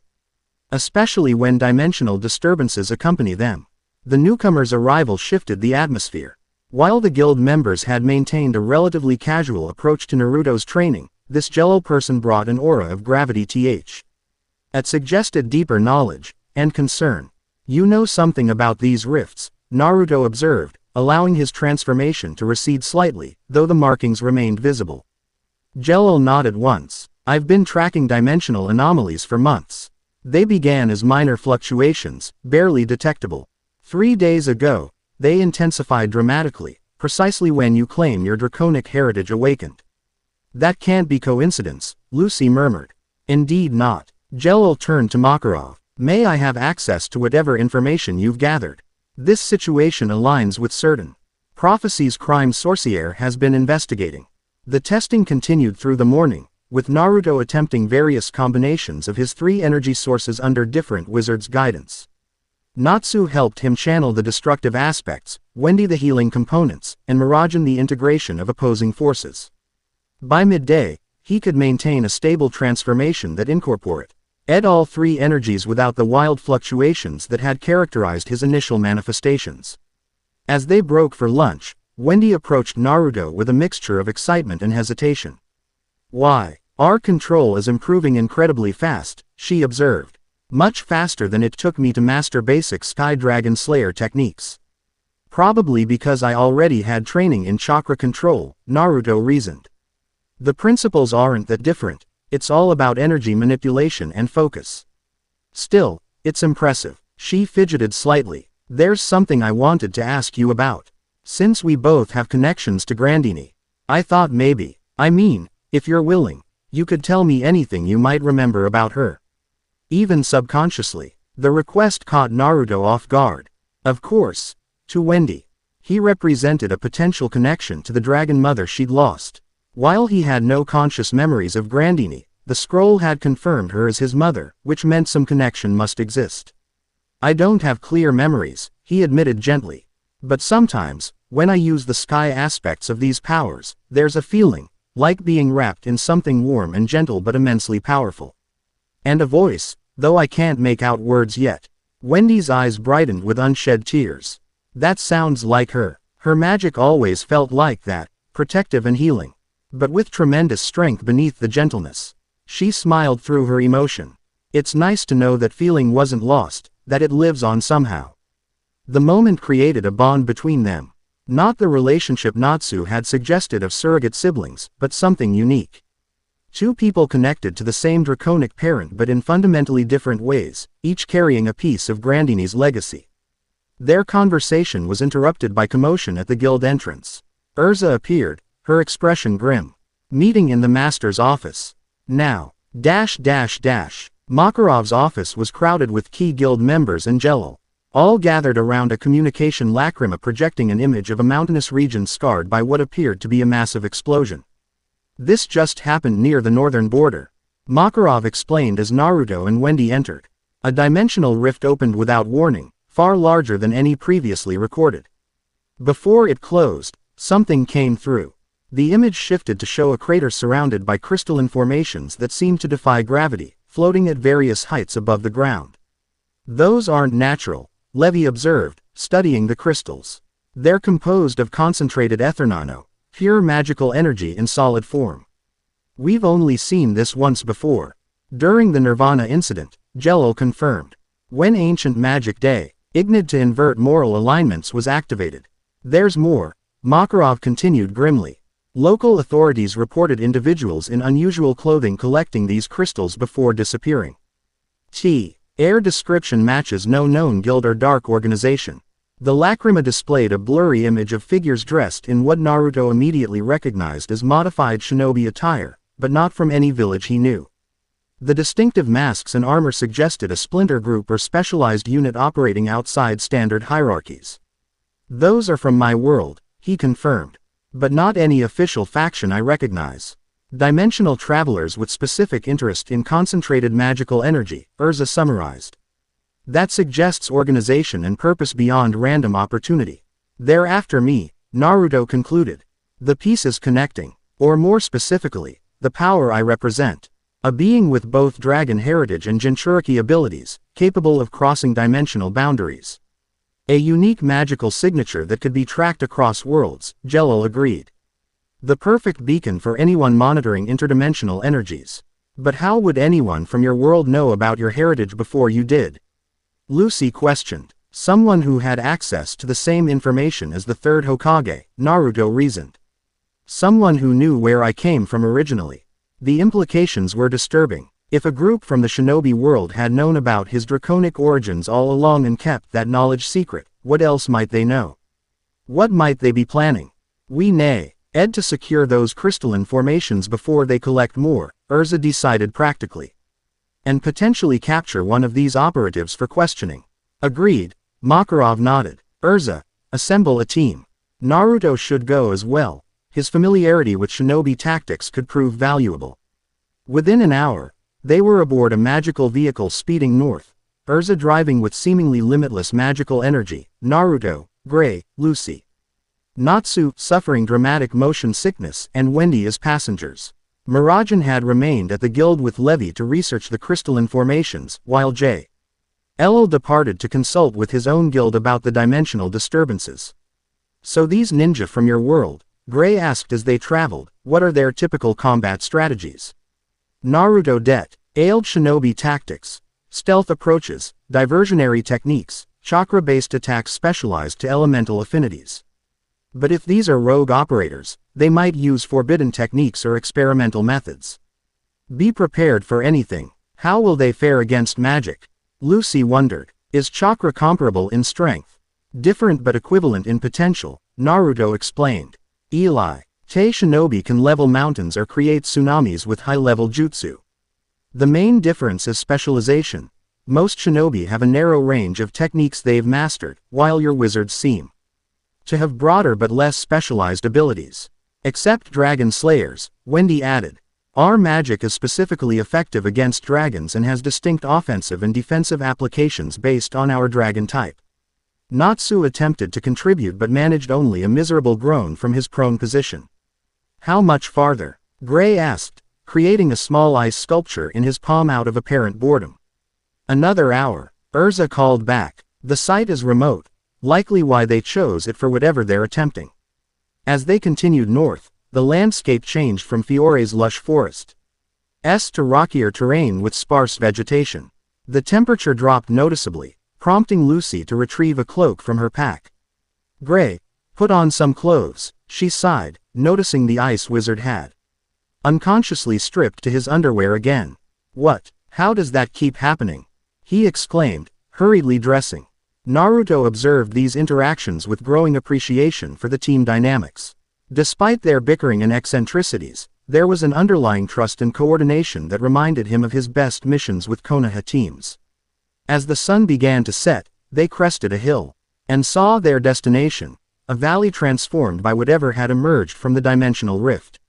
The crater dominated the center, surrounded by hundreds of crystalline formations floating at various heights, glowing with inner light that intensified as darkness fell. Urza stopped their vehicle behind a rocky outcropping. We'll approach on foot from here. Stealth as priority. Observe before engaging. Natsu recovered miraculously once the vehicle stopped moving. Finally, I'm all fired up now. Keep it contained, Flame Brain, Gray warned. We're supposed to be stealthy, remember. They advanced cautiously, using natural cover. Naruto instinctively fell into shinobi movement patterns, noting with approval that the fairy tale wizards adapted quickly to his silent hand signals and positioning suggestions. At the crater's edge, they paused to survey the scene. The crystalline formations were even more impressive up close, ranging from dagger-sized shards to columns taller than a person, all pulsing with magical energy and hovering effortlessly above the ground. More concerning were the figures moving methodically through the field, harvesting smaller crystals and placing them in specialized containers. 8 targets, Urza whispered. 4 collecting crystals, 2 guarding the perimeter, 2 at what appears to be a base camp. They're definitely from my world, Naruto confirmed, studying their equipment. But their gear is customized, not standard issue for any village. And those masks, he frowned, recognizing elements that resembled Anbu designs but with crucial differences. They're reminiscent of Root, a disbanded covert faction from Konoha. What would they want with concentrated ethernano? Lucy wondered. A power source, Wendy suggested. If they come from a world where chakra is the primary energy, pure magical crystals would be invaluable, like bringing nuclear power to a world that only knows coal. Or ingredients for a ritual, Gray added darkly. Creating stable passages between dimensions would require enormous power. As they watched, one of the figures approached a particularly large crystal, placing what appeared to be a paper tag on its surface. The crystal's glow intensified dramatically, its color shifting from blue to purple. They're altering the magical properties, Urza observed. We need to move now, before they complete whatever they're attempting. She outlined a swift plan. Gray and Natsu would create a diversion on the eastern edge, while Urza and Lucy approached from the west. Wendy would provide support from range with her sky magic, while Naruto. I'll go straight in, he decided. If they're from my world, they'll recognize me, or at least, they'll recognize the Nine Tails chakra. That might reveal what they really want. That's risky, Lucy cautioned. I'll create shadow clones first, see how they react to multiple targets with the same signature. Positions established, they separated to execute the plan. Naruto created 5 shadow clones, sending them in different directions while he remained hidden, observing. The reaction was immediate and revealing, the moment his clones' chakra signatures registered. All 8 operatives abandoned their tasks, converging with startling focus. Priority target identified, one called, voice distorted by their mask. Uzumaki protocol activated. The Y had a specific protocol named after him. That confirmed his suspicions. This group had been prepared for his eventual discovery of his heritage. Gray and Natsu launched their diversion, combining ICE and fire magic to create a spectacular but controlled explosion of steam and thermal shock. 3 operatives immediately broke off to address the new threat, while the remaining 5 surrounded the area where Naruto's clones circulated. One operative formed hand signs Naruto didn't recognize, creating a barrier technique that immobilized 2 clones instantly. Another drew a specialized weapon, a blade that seemed to absorb chakra on contact, dispersing a 3rd clone with a single slice. These were no ordinary shinobi. Their techniques were specialized for capturing or neutralizing high chakra targets. Specifically, they were equipped to counter Jinchuriki abilities. Deciding direct confrontation would yield more information than continued observation, Naruto emerged from concealment, handling enough of the Nine Tails chakra to create his initial Jinchuriki form, a golden aura with distinctive black markings. "You seem awfully prepared for someone you shouldn't know exists in this world," he called out. Drawing their attention. "Who sent you?" The operatives froze momentarily, then the apparent leader stepped forward. "Convergence candidate Uzumaki Naruto, your transition has begun earlier than anticipated. Please surrender for stabilization. Interdimensional integrity requires your containment." "Not the friendliest invitation I've received," Naruto replied, buying Tim. As he sensed Urza and Lucy positioning behind the group. "How about you tell me who you're working for and what these Uzumaki protocols involve?" Instead of answering, the leader made a single hand sign. Instantly, all 5 operatives threw specialized tags that landed in a perfect circle around Naruto. The tags activated simultaneously, creating a barrier of energy that resembled neither pure chakra nor magic but some hybrid form.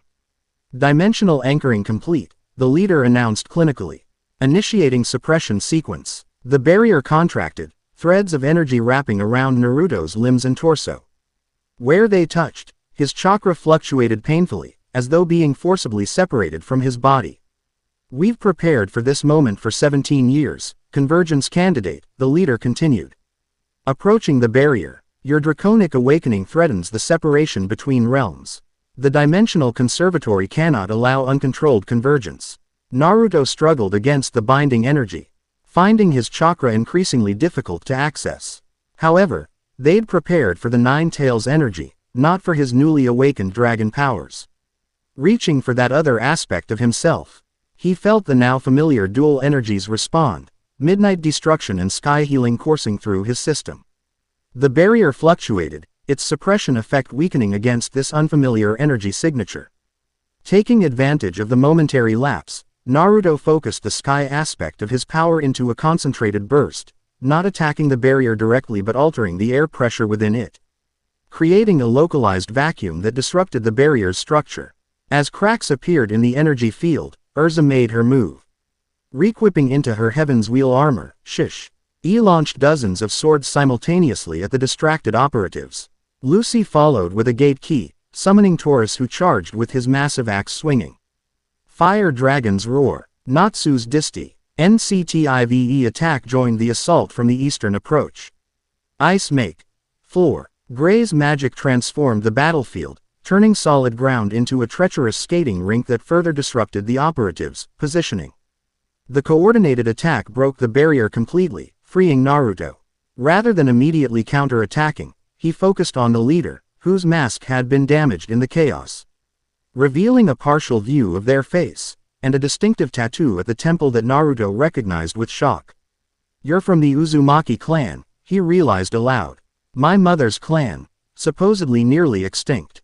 The leader hesitated, then responded with unexpected candor.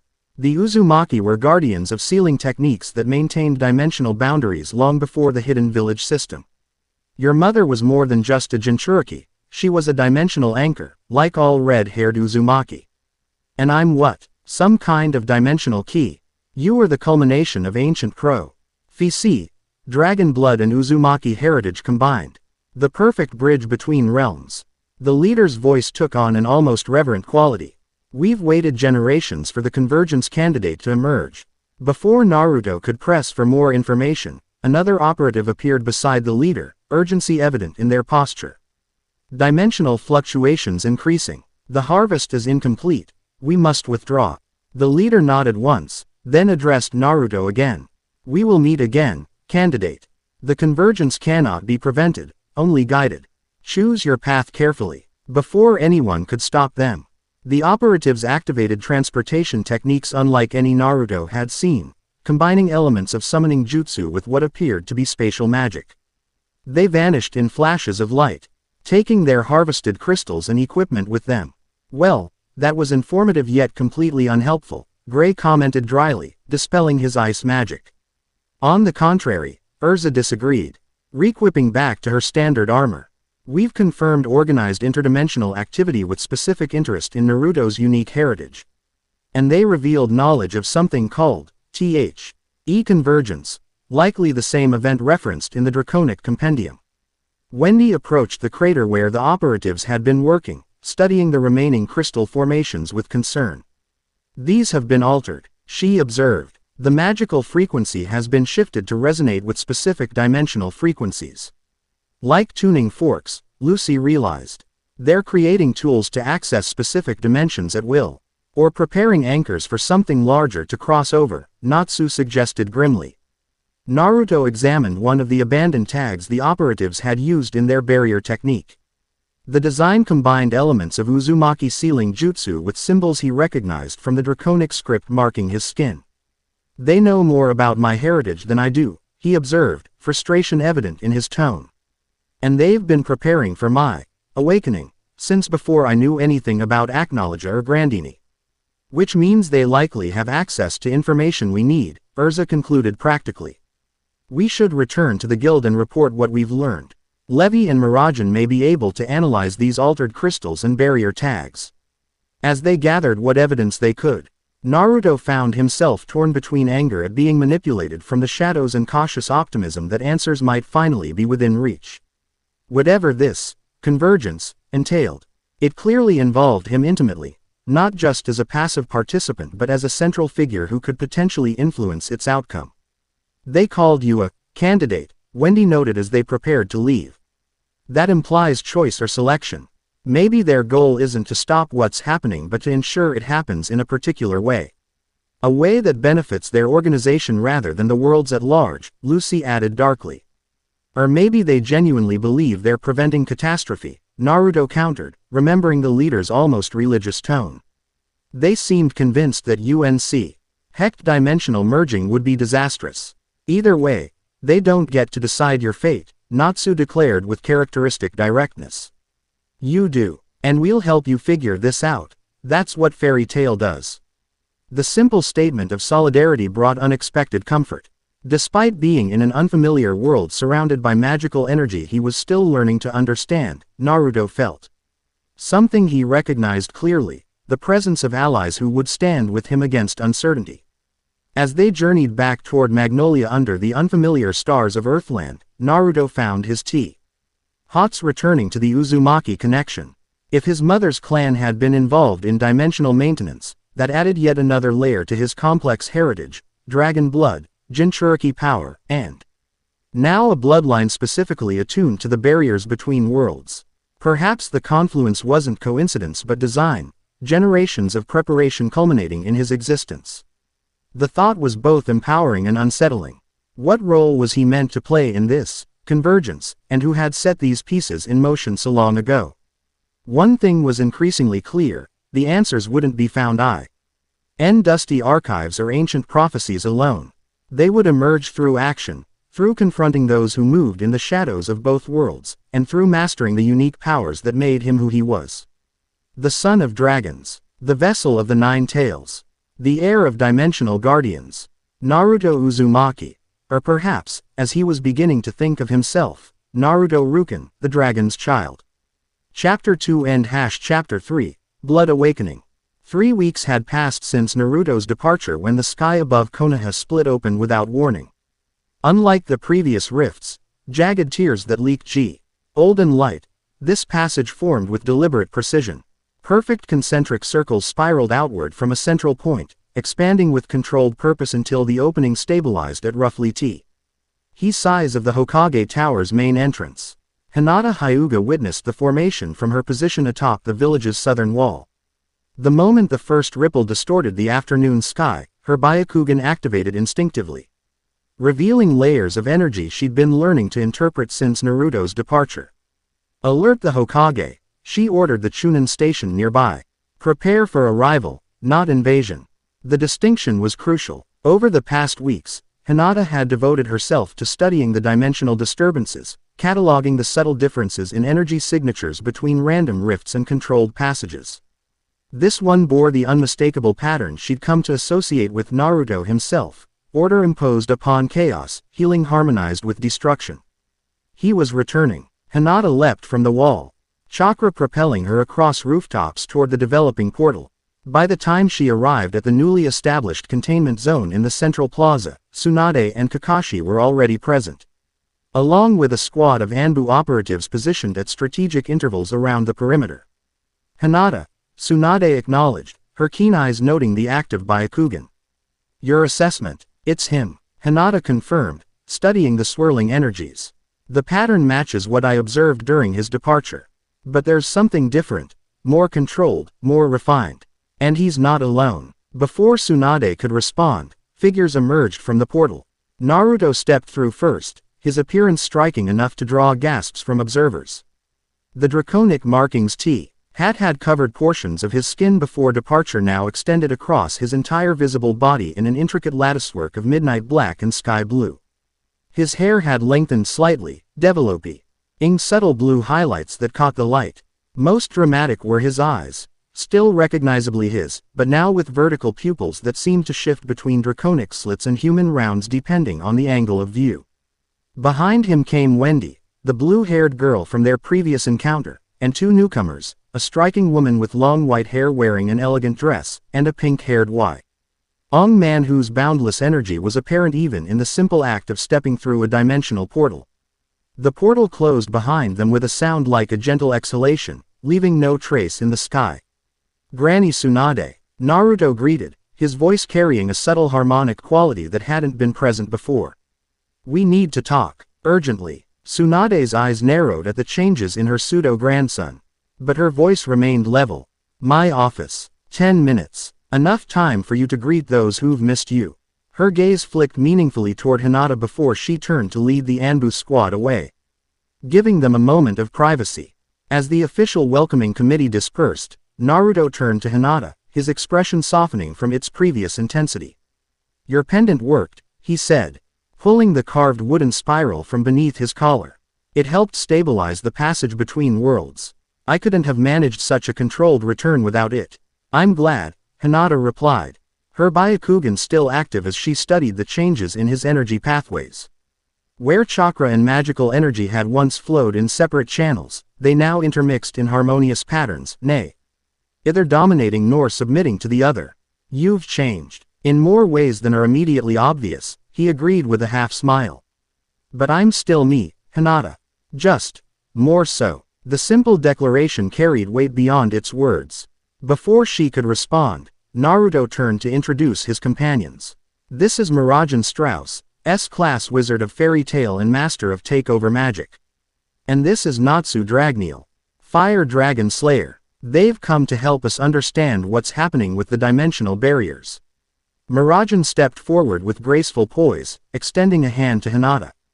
Naruto has spoken highly of your visual abilities. He believes your Byakugan may be crucial to tracking the dimensional disturbances. Hinata accepted the handshake, immediately noting the powerful yet contained magical energy flowing beneath the woman's serene exterior. I've been documenting the rifts since they began appearing. They've been increasing in both frequency and intensity. As we predicted, Miragen nodded gravely. The convergence is accelerating. The what now? Came a familiar drawl as Shikamaru approached, hands casually tucked into his pockets despite the tension evident in his posture. And here I thought dimensional physics couldn't get more troublesome. Naruto's face brightened at the sight of his friend. Shikamaru. Perfect timing. We've learned a lot, but we're going to need your strategic mind to make sense of the bigger picture. Naturally, the Nara heir sighed, though a ghost of a smile played at his lips. Welcome back, by the way. The villa, GE has been unnervingly peaceful without you causing havoc. About that, Naruto's expression turned serious. The peace won't last. We've discovered organized groups deliberately exploiting these rifts. They're harvesting magical energy crystals, establishing interdimensional bases, and, he hesitated, glancing at Wendy and Miragen before continuing, and there's evidence they've been preparing for my awakening for years. Shikamaru's posture straightened imperceptibly. Let me guess. Shadowy organizations with cryptic names and messiah complexes. Close, Naruto admitted. They call themselves the Dimensional Conservatory, and they seem to believe I'm some kind of convergence candidate, destined to either bridge or destroy the barriers between worlds. No pressure there, Shikamaru muttered. Hokage's office, then. I assume this merits official documentation. As they walked through the village, Hinata positioned herself beside Naruto, her Byakugan still active. The pen, dance energy signature matches the markings on your skin, she observed quietly. How is that possible? Naruto touched the wooden spiral thoughtfully. According to the records we found in Fairy Tales archives, certain objects can resonate with draconic energy if they've been in contact with dragons or their kin. This pendant must have been created by someone who encountered dragons during previous dimensional thinning. The Hyuga archives mention an ancestor who walked between worlds and returned with eyes that see beyond, Hinata recalled. I always assumed it was metaphorical. Now I wonder. Their conversation paused as they reached the Hokage Tower, where they found not just Tsunade waiting, but a small assembly of representatives from other hidden villages. The fifth Hokage had apparently summoned allies to hear Naruto's report firsthand. Among them, leaning against the wall with arms crossed and expression guarded, stood Temari of the Sand. Her calculating gaze assessed Naruto's transformed appearance without betraying surprise, though her fingers twitched subtly toward her fan, a reflexive response to potential threats that her diplomatic training couldn't entirely suppress. The Cage sends his regards, she stated as Naruto entered, her tone carefully neutral. And his concern about 16 separate dimensional anomalies that have appeared within Wind Country borders in the past week alone. Only 16, Tsunade countered grimly. We've documented 23 in Fire Country, with increasing frequency. The latest formed this morning, a stable paw sage that remained open for 17 minutes before collapsing. 34 in Water Country, added a mist shinobi with specialized sensory apparatus strapped to his temples. Primarily over open ocean, but 3 formed directly above hidden villages. The pattern continued around the room, each nation reporting escalating incidents, with common elements emerging, crystalline formations at rift sites, unidentified operatives harvesting materials, and in several cases, creatures crossing over that resembled nothing in the shinobi world's zoological records. When the initial reports concluded, all eyes turned to Naruto and his companions. Tsunade nodded for him to proceed. For the next hour, Naruto detailed their discoveries in Earthland, the Draconic Compendium's prophecies about a convergence, the role of dragons in maintaining dimensional separation, the mysterious dimensional conservatory with its apparent Uzumaki connections, and most significantly, the evidence that Naruto's heritage had been deliberately engineered to fulfill some ancient design. Throughout his explanation, the room's atmosphere shifted from skeptical tension to grave acceptance. These weren't the ramblings of a shinobi who'd spent too long in a foreign dimension. This was coordinated intelligence that aligned with their own observations too perfectly to dismiss. So these dragons, Temari finally spoke, her analytical mind focusing on practical implications, they were essentially dimensional anchors. Their presence stabilized the barriers between worlds. Not all dragons, Wendy clarified. Only those with specific elemental affinities related to space, time, or fundamental forces. Grandeeney, the sky dragon, was one such anchor. Her domain included the atmosphere, which extends to the very boundaries of dimensional space. And Acnologia, Mirajan continued, though originally human, absorbed so many dragons' powers that he became a nexus of chaotic energy, a force that could either reinforce or shatter dimensional barriers, depending on his intent. Which makes their offspring, Tsunade concluded, gesturing to Naruto, a being with unprecedented influence over these barriers. A key that fits locks in multiple worlds. Or a weapon, Temari added bluntly. Let's not dance around it. If these dimensional conservatory people have been monitoring Naruto since birth, they clearly have plans for how his powers can be utilized. The question is, to what end? Stabilization or unification? Naruto answered directly. From what we've gathered, there are essentially two philosophical approaches to the convergence. One faction believes the dimensions should remain permanently separated, with controlled passages for necessary transit. The other believes the worlds were artificially divided and should be rejoined as they were in some primordial state. And which side is this conservatory on? Asked the representative from Lightning Country. That's unclear, Mirajan admitted. Their methods suggest they favor stabilization, but their leader spoke of guiding the convergence rather than preventing it. Shikamaru, who had been silently processing the information while staring out the window, finally turned to address the group. We're missing the fundamental question. Why now? If these dimensions have been separated for centuries or millennia, what triggered the current instability? A profound silence fell as the assembled officials considered the question. It was Hinata who finally spoke, her Byakugan still active as she studied the energies surrounding Naruto. The balance shifted, she said quietly but with certainty. When Naruto was born of opposing draconic energies, the potential for either perfect harmony or catastrophic discord was created. His 17th year marks the beginning of draconic maturity, the point at which those energies fully awaken and seek equilibrium. The rifts are symptoms of that awakening, like ripples from a stone dropped in still water. The Hyuga is correct, came a new voice from the doorway. All heads turned to see a figure none had noticed enter, an elderly man in traditional robes bearing the insignia of a temple long abandoned in the mountains north of Konoha. His eyes were milky with cataracts, yet he moved with the confidence of one who sees beyond physical limitations. Elder Shiromaru, Nade acknowledged with surprised respect.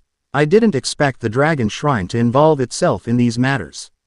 The circumstances demand it, the old man replied, his focus unwavering on Naruto despite his apparent blindness. The dragon child has returned, bearing the marks of his awakening. The convergence approaches. The shrine can no longer maintain its neutrality. Naruto stiffened at the title. Dragon Shrine, you knew about my heritage. The shrine has awaited your return for 17 years, Dragon Child, Shiromaru answered cryptically. Since the night the Sky Maiden and Shadow W. King parted the veil to deliver you into our safekeeping. You were there. Naruto stepped forward, intensity radiating from him. You saw my parents. I witnessed your arrival, the elder corrected carefully. The dragons themselves remained beyond the veil, extending only enough influence to ensure your safe passage. It was they who instructed us to place you in the third Hokage's care, specific seals to suppress your draconic nature until you reached maturity. The revelation struck Naruto like a physical blow. You sealed part of me away, without my knowledge or consent. At your parents' request, Shiromaru stated calmly, your dual nature was too volatile for a child to control. The seals were designed to dissolve gradually as you matured, allowing your human consciousness to develop fully before introducing draconic instincts. Why wasn't I told any of this when the seals began breaking? Naruto demanded, the markings on his skin pulsing with intensifying light. Because those who knew the full truth were systematically eliminated, the elder replied, his voice dropping to a grave whisper. The shrine once numbered hundreds of adherents. Now only 7 remain. Something has been hunting those with knowledge of the dragons, Naruto Uzumaki. Something that fears the convergence, or perhaps seeks to control it. The elder's words cast a pall over the already tense gathering. Tsunade was the first to recover, her pragmatic nature asserting itself. Accusations without evidence help no one, she stated firmly. What matters now is understanding these dimensional disturbances and Naruto's role in them. Elder Shiromaru, if your shrine possesses relevant knowledge, now is the time to share it, not in riddles but in practical terms. The old man bowed slightly, acknowledging the rebuke. The Dragon Shrine was established centuries ago, during the last thinning, what you now call the convergence. Our founders were individuals who, like the Hyuga Maiden here, developed the ability to perceive energies beyond our dimension. They established protocols for monitoring dimensional stability and rituals for strengthening weakened barriers. And these rituals, Shikamaru prompted. They require what, exactly? The blood of one who walks between worlds, Shiromaru answered. Freely given at places where the dimensional fabric is thinnest. Combined specific seals derived from what you now call Uzumaki techniques, such offerings can repair weakened sections of the barrier. Blood sacrifices. Tamari questioned sharply. That sounds suspicious. Like the methods cults use to manipulate followers. Not sacrifices, the elder corrected. Offerings. Small amounts, given with intention. The dragons themselves established these protocols before the hidden villages existed. When the world was balanced between natural energy and human chakra. Throughout this exchange, Naruto had remained uncharacteristically silent, processing the implications. Now he spoke, his voice deliberately controlled. You're saying I need to bleed on interdimensional weak points to prevent catastrophic collapse. To stabilize, not prevent, Shiromaru clarified. The convergence itself cannot be stopped. It is a natural cycle, like seasons or tides. But its effects can be guided, channeled toward harmony rather than destruction. Which brings us back to practical matters. Tsunade interjected. We need to establish monitoring protocols for these rifts, containment strategies for anything that comes through, and diplomatic channels between our world and Earthland to coordinate responses. Quote, Fairy Tail has already begun developing communication lacrima modified to function across dimensional boundaries, Mirajan offered. Master Makarov sends T. His prototype is a gesture of cooperation. She produced a crystalline orb that pulsed with inner light, setting it carefully on Tsunade's desk. And I can train others with Byakugan to recognize the energy patterns of imminent rifts. Hinata added, with enough notice, we could establish containment before they fully form. Suna has developed sand barriers infused with sealing techniques that have proven effective at containing smaller breaches, Tamari contributed. We're prepared to share this technology with allied nations under joint security protocols. The meeting continued, shifting from theoretical concerns to practical implementation as each representative outlined resources and specialized techniques their villages could contribute to a unified response. Throughout the discussion, Naruto remained aware of Temari's analytical gaze returning to him periodically, assessing not just his transformed appearance but the implications of his heritage for international security. When the formal session concluded and the representatives began to disperse, she approached him directly. Walk with me, she said, not quite a request, not fully a command, but something in between. T. had matched her status as both diplomat and shinobi. Suna has questions that weren't appropriate for the General Assembly. Naruto glanced at his companions from Earthland, who were engaged in Tekken. Ikal discussions with Shikamaru and Tsunade about communication mechanics. Wendy caught his eye and nodded encouragingly. Go ahead, she said. Mirajan and I will continue coordinating here. Natsu wanted to explore the village anyway, something about finding good food. Don't let him challenge anyone to combat, Naruto warned with a knowing smile. Fairy Tail wizards have a different understanding of friendly sparring than shinobi do. Too late for that warning, Mirajan laughed softly. He already mentioned something about finding the strongest ninja for a quick-fire match. I'll have Anbu keep an eye on him. Tsunade sighed, already anticipating property damage. Naruto fell into step beside Tamari as they exited the Hokage Tower, following her lead through Konoha's afternoon bustle. Unlike many villagers who openly stared at his transformed appearance, Temari's attention remained focused on their path, her questions direct and practical.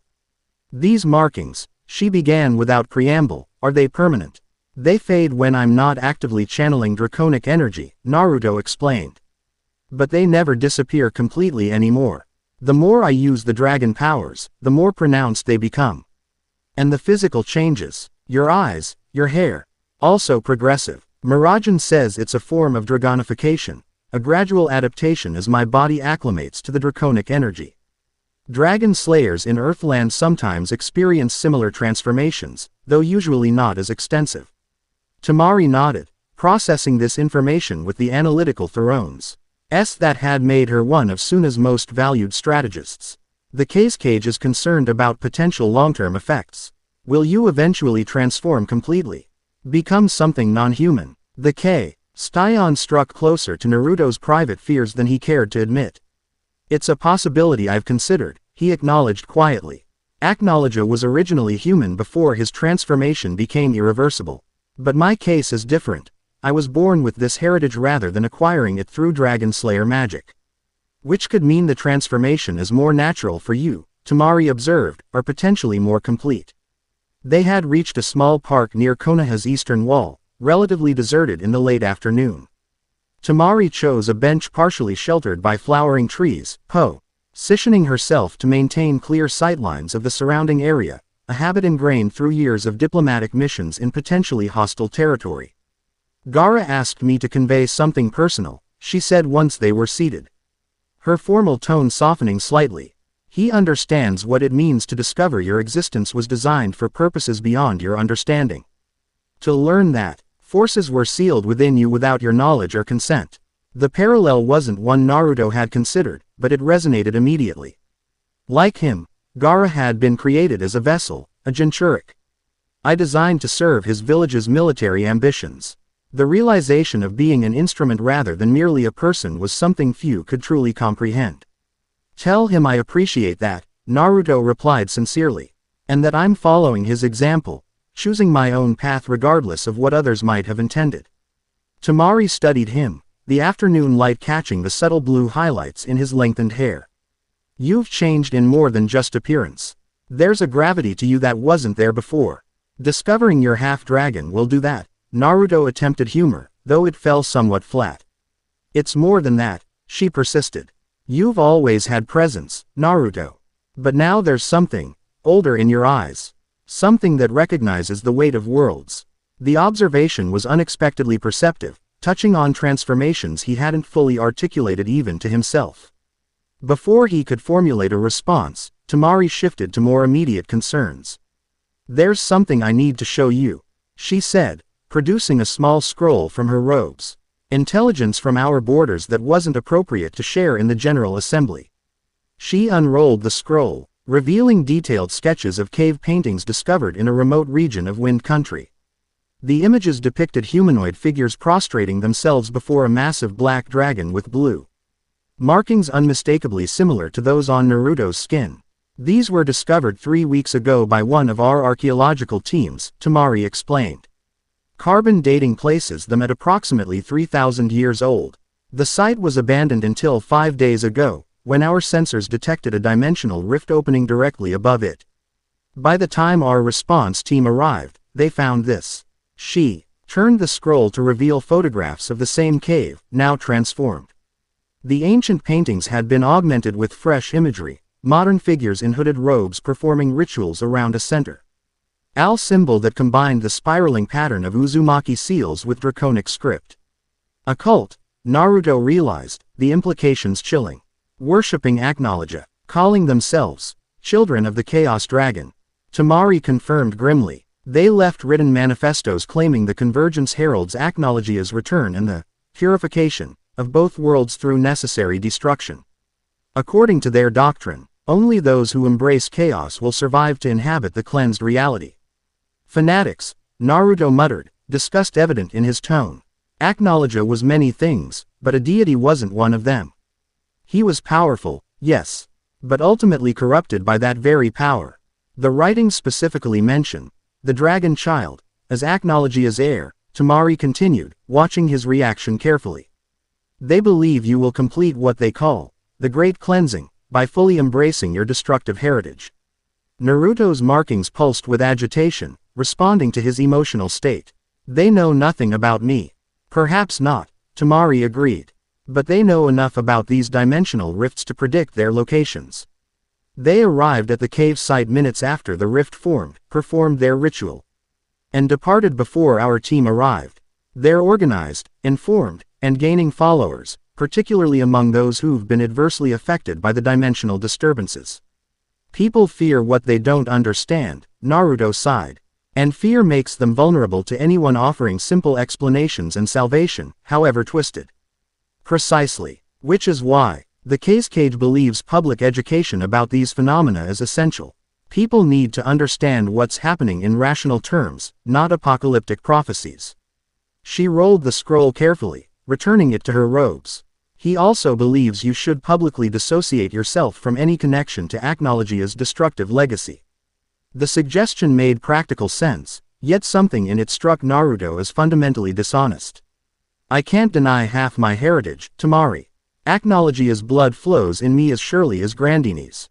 Pretending otherwise would be building policy on a foundation of lies. Not denial, she clarified. Distinction. Make it clear that while you acknowledge your biological connection to Acnologia, you reject his path of destruction. Your actions and choices define you, not your parentage. The nuance was one Naruto could embrace. That, I can do. Though it would help if I understood more about what drove Acnologia to become what he was. The records in Earthland are fragmentary at best. Perhaps the Dragon Shrine could provide insight, Temari suggested. If they've been monitoring draconic matters for centuries, they may have records predating Acnologia's corruption. It was a logical next step, though Naruto remained wary of the Shrine's involvement after learning of their role in sealing his heritage. Still, information was essential, particularly regarding the cult's activities. Will you accompany me? He asked Temari. Your analytical perspective would be valuable, and having Suna's representative present ensures the information isn't monopolized by Konoha. She raised an eyebrow at his diplomatic framing, a hint of amusement warming her typically reserved expression. Playing politics, Uzumaki. That's new. Learning to navigate multiple worlds teaches you something about balancing competing interests, he replied with a shadow of his old grin. Besides, I'd value your insight specifically. You have a way of cutting through mystical nonsense to practical realities. A diplomatic invitation and a personal compliment, Tamari observed dryly. Definitely not the Naruto who left 3 weeks ago. Despite her teasing tone, she nodded agreement. I'll come. The case cage authorized me to gather all relevant intelligence, and this certainly qualifies. As they rose to depart, the afternoon sun caught Temari's fan, illuminating the 3 purple circles that marked her weapon of choice. Naruto noted the coincidental similarity to the circular patterns that formed controlled dimensional passages. Your fan, he commented. The circular markings represent stars, right? Originally, yes, she confirmed. Though in practical combat, they indicate the number of moons, the levels of wind technique I'm employing. Why? Just noticing patterns, Naruto replied thoughtfully. Circles and spirals seem to recur across both worlds when it comes to dimensional mechanics. The Uzumaki spiral, Fairy Tail's guild mark, the FTS themselves, all variations on the same fundamental pattern. Tamari considered this, her tactical mind immediately seeking practical applications. If dimensional passages follow consistent geometric principles, that could help us predict and potentially control their formation. Exactly what I was thinking, Naruto nodded, pleased by how quickly she'd grasped the implication. Hinata's been mapping the rifts, structures with her Byakugan. If we overlay those patterns with known spiritual or chakra convergence points, we might identify the next emergence sites before they form, Tamari finished. Giving us time to establish containment or even preventative measures. Their shared analytical momentum carried them back toward the village center, theoretical discussion flowing naturally between them despite the gravity of the subject matter. Naruto found himself appreciating Temari's precise mind and direct approach, qualities that complemented his own intuitive problem-solving style. As they neared the Hokage Tower, they encountered Hinata engaged in intense conversation with Wendy, both gesturing toward a map spread between them. We've been looking for you, Hinata called, her normally reserved demeanor animated by urgency. I've been comparing my rift observations with Wendy's knowledge of ether nano concentrations. We think we've identified a pattern to the dimensional thinning. The map before them displayed the 5 great nations, with colored markers indicating rift locations. When viewed collectively, the pattern was unmistakable. They formed a massive spiral centered on a location in the far northern mountains. The Dragon Shrine, Naruto realized immediately. Precisely, Wendy confirmed. In Earthland, the pattern centers on the ruins of an ancient dragon nesting ground. The dimensions are thinning symmetrically around focal points significant to dragons in both worlds. And the thinning is accelerating, Hinata added, her Byakugan active as she studied Naruto's energy patterns. Your return has intensified the process. The markings on your skin have expanded by approximately 17% since this morning. Naruto glanced down, noticing with surprise that the draconic patterns now extended further down his forearms and across his chest beneath his clothing. The progression had been so gradual he hadn't noticed, but Hinata's precise observation confirmed what he'd felt internally. His transformation was accelerating. We need to visit the Dragon Shrine immediately, he decided. Not just for historical records, but because, if it's the focal point of these dimensional patterns, it might hold the key to stabilizing the process. Agreed, Tamari nodded. I'll inform the case cage of our findings and request an extension of my diplomatic mission. I should come too, Wendy interjected. If this shrine contains information about Grandeeney, I need to know. And my sky magic might help interpret any draconic artifacts we find. Naruto looked to Hinata, who had been monitoring the rifts more consistently than anyone. What do you think? How much time do we have before the next major disturbance? Her expression grew troubled. Based on the acceleration pattern, we should expect a significant rift within 48 hours. Possibly sooner if your draconic energies continue intensifying at the current rate. Then we leave at dawn, Naruto decided. Hinata, Wendy, Tamari, if you're all willing. I'll ask Mirajan to coordinate with Tsunade on communication protocols between worlds while we're gone. As the impromptu planning session continued, none of them noticed the shadowy figure observing from a nearby rooftop, a figure wearing the distinctive mask of the Dimensional Conservatory, recording every word of their conversation through specialized sensory equipment. Convergence candidate proceeding as predicted, the operative murmured into a communication device unlike any shinobi technology. Phase 2 commencing. Shrine infiltration imminent. The Dragon Shrine stood atop the highest peak in Fire Country's northern mountain range, accessible only via a treacherous path that wound through mist-shrouded forests and narrow cliff ledges. By midday, Naruto's party had reached the halfway point, a plateau offering momentary respite and the first clear view of their destination. Unlike the ornate Te less common throughout the shinobi world, the shrine presented a starkly minimalist silhouette against the sky. A single pagoda rose from the mountain's peak, its 5 tiers representing the classical elements: earth, water, fire, air, and void. No decorative embellishments softened its utilitarian design, only weather-worn stone bearing the subtle impressions of scales where rainwater had carved channels over centuries. Not what I expected, Tamari commented, adjusting her fan's harness as she surveyed the approach. Most draconic imagery in Suna depicts elaborate ornamentation and precious materials. Because humans imagine dragons as they imagine wealth and power, came a voice from behind them. Coveting gold and gems, reveling in ostentatious display.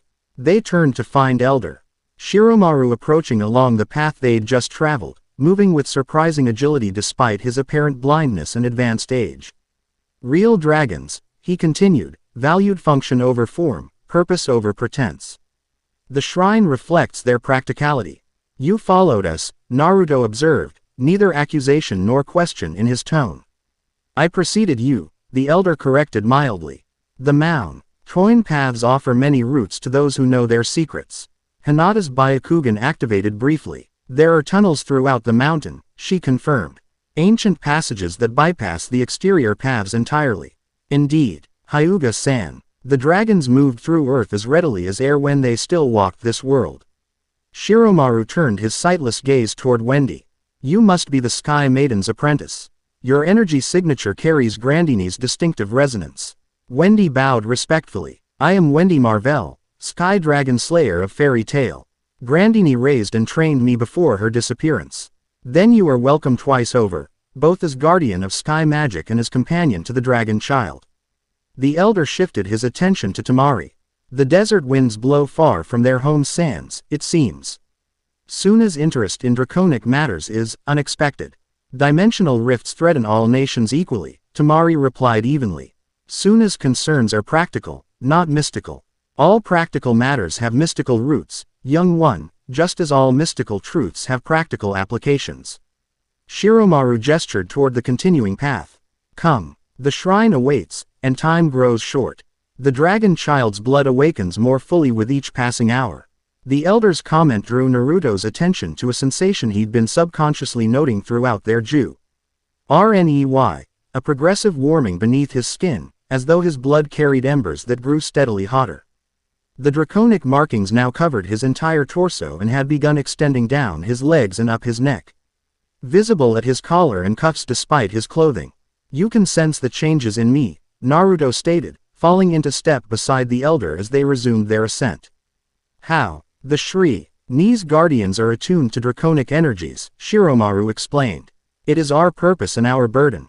We feel the fluctuations in your blood as a sailor feels changes in the tide, a pulling at our awareness that cannot be ignored. And what do those fluctuations tell you about what's happening to me?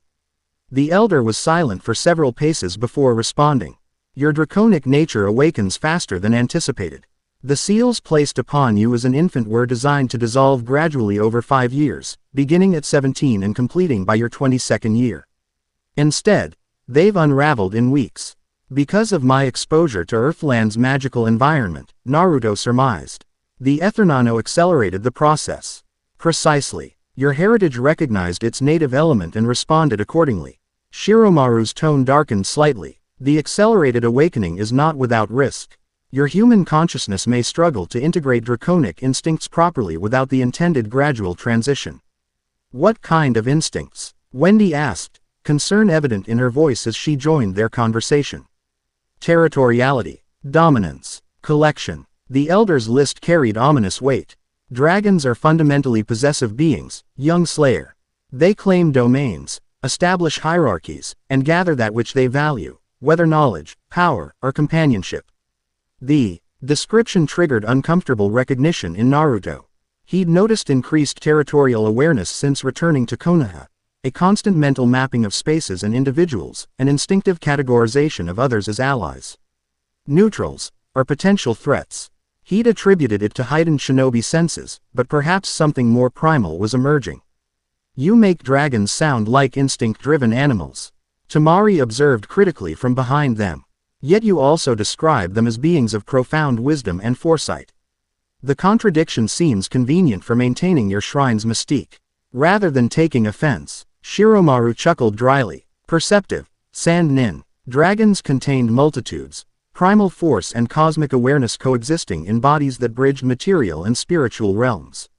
Their intelligence didn't negate their instincts but rather channeled them toward higher purposes. An Acnologia, Naruto pressed. What drove him to destruction? The Elder's expression grew solemn. Ah, the Shadow King. His tale is central to what awaits you at the shrine, Dragon Child. For Acnologia's corruption began with the noblest of intentions, as corruption often does. Before Naruto could demand elaboration, they rounded a final bend in the path, bringing them to the shrine's outer courtyard. 6 individuals in simple gray robes stood in perfect formation, heads bowed in meditation or prayer. At the group's approach, they moved in synchronized harmony to form a reception line, each bearing a staff topped with a crystalline orb that pulsed with inner light. The remaining guardians of the Dragon Shrine, Shiromaru introduced. Once hundreds, now reduced to these few faithful. The guardians raised their staffs in unison, the crystals flaring with color. D-light that corresponded to elemental affinities. Red for fire, blue for water, brown for earth, white for air, purple for void, and a swirling mixture of colors for the final staff, which Naruto recognized as representing balance. The Dragon Child returns to the shrine of his delivery, intoned the guardians in perfect unison, their voices creating harmonics that resonated strangely in the mountain air. The blood awakens. The convergence approaches. The choice awaits. The formal greeting carried ceremonial weight, but Naruto found himself responding with unexpected instinct, words foreman. In his mind that his conscious thoughts hadn't composed. I come seeking knowledge of my heritage and mastery of my blood, he replied, the draconic markings on his skin illuminating with blue-black light. I come not as master nor servant of this shrine, but as seeker of balance between worlds. The guardians bowed deeper, clearly pleased by his response. Then enter, Dragon Child, and receive what was preserved for this day. As the group passed between the guardians, Hinata moved closer to Naruto, her voice low. Those weren't your words, she observed. Something spoke through you. Blood memory, Shiromaru explained, overhearing despite his apparent deafness. The dragons encoded certain responses within their offspring's very essence, instinctual knowledge that activates when needed. It is how they preserved crucial information across generations without relying on written records that could be destroyed or corrupted. The interior of the shrine proved as austere as its exterior suggested. A single vast chamber occupied the pagoda's ground floor, its walls bare save for intricate carvings that spiraled from floor to ceiling, draconic script intertwined with imagery depicting dragons in various aspects of existence, flying, fighting, teaching humans, and most prominently, maintaining what appeared to be dimensional boundaries. At the chamber's center stood an altar of rough-hewn stone, its surface concave and marked with channels that led to a central depression. The obvious purpose, to collect and channel blood, sent an uncomfortable shiver through Naruto. Before you react with modern sensibilities, Shiromaru preempted, noting Naruto's expression, understand that blood was fundamental to draconic magic not as sacrifice but as conduit. Dragon's blood carried their essence, their power, their very consciousness. A few drops freely given could fuel workings beyond human comprehension. The altar predates the hidden villages by millennia, added the guardian with the balanced staff. Stepping forward from the formation, it was carved by the original dragons who established the dimensional boundaries, using their own claws and fires. Naruto approached the altar cautiously, noting that the channels carved into its surface formed patterns matching the markings on his skin. As he drew nearer, those markings pulsed in response, as though recognizing a counterpart. "What exactly am I supposed to do here?" he asked, though some instinctual part of him already knew the answer. "Offer blood freely, with clear intention," Shiramaru instructed. The altar will respond to your dual heritage, revealing what was hidden for this moment. Naruto glanced back at his companions. Wendy looked concerned but nodded encouragingly. Hinata's Byakugan was active, studying the altar's energy patterns with intense focus. Temari maintained a carefully neutral expression, though her hand rested near her fan, ready to respond if anything threatened her diplomatic charge. Drawing a kunai from his pouch, Naruto positioned his palm over the altar's central depression. "How much blood are we talking about?" "Intent matters more than quantity," the balanced guardian answered. 3 drops freely given will suffice if your purpose is clear." Naruto made a shallow cut across his palm, allowing 3 drops of blood to fall into the depression. As the 3rd drop landed, he stated his intention clearly. "I seek understanding of my heritage and the means to stabilize the dimensions." For a moment, nothing happened. Then, with startling suddenness, the Bl. in the depression began to glow, not the blue-black of his draconic markings, but a brilliant gold that reminded Naruto of the dimensional rifts themselves. The light spread outward, following the channels across the altar's surface and then, impossibly, rising into the air to form 3-dimensional patterns that hovered before them. A perfect representation of both worlds materialized, Earth and Earthland, rendered in golden light, orbiting a central point where their boundaries intersected. At that intersection, a humanoid figure pulsed with dual energies, one hand extending toward each world. "The convergence is envisioned by the original dragons," Shiramaru explained, his blind eyes somehow perceiving the display. "Not destruction, not forced unification, but harmonized coexistence. Separate yet connected through the dragon child, the being of dual heritage who could perceive and traverse both realms without destabilizing either." "That's not what I expected," Naruto admitted, studying the representation of his supposed role. "Everything we've heard about the convergence made it sound apocalyptic. Because those who fear change inevitably catastrophize it," the elder replied. "The dragons understood that dimensions naturally thin and reconnect in cycles spanning millennia. Their aim was never to prevent these cycles but to guide them, to ensure the reconnection through conscious harmony rather than chaotic collision." The golden display shifted, showing historical images of previous convergences, some stable and controlled, others destructive and chaotic. The difference, Naruto noted, appeared to be the presence or absence of a mediating entity at the intersection point. "There were others like me?" he asked, watching figures similar to the one representing him appear in earlier cycle representations. "None precisely like you," Shiramaru clarified. "Previous mediators were humans infused with draconic essence or dragons who assumed partial human form. You are unique, born of opposing draconic lineages, carrying the inherent abilities of both without artificial infusion or transformation." The display changed again, focusing now on 2 dragons specifically. One midnight black with blue markings, the other silver-white with healing energies swirling around her form.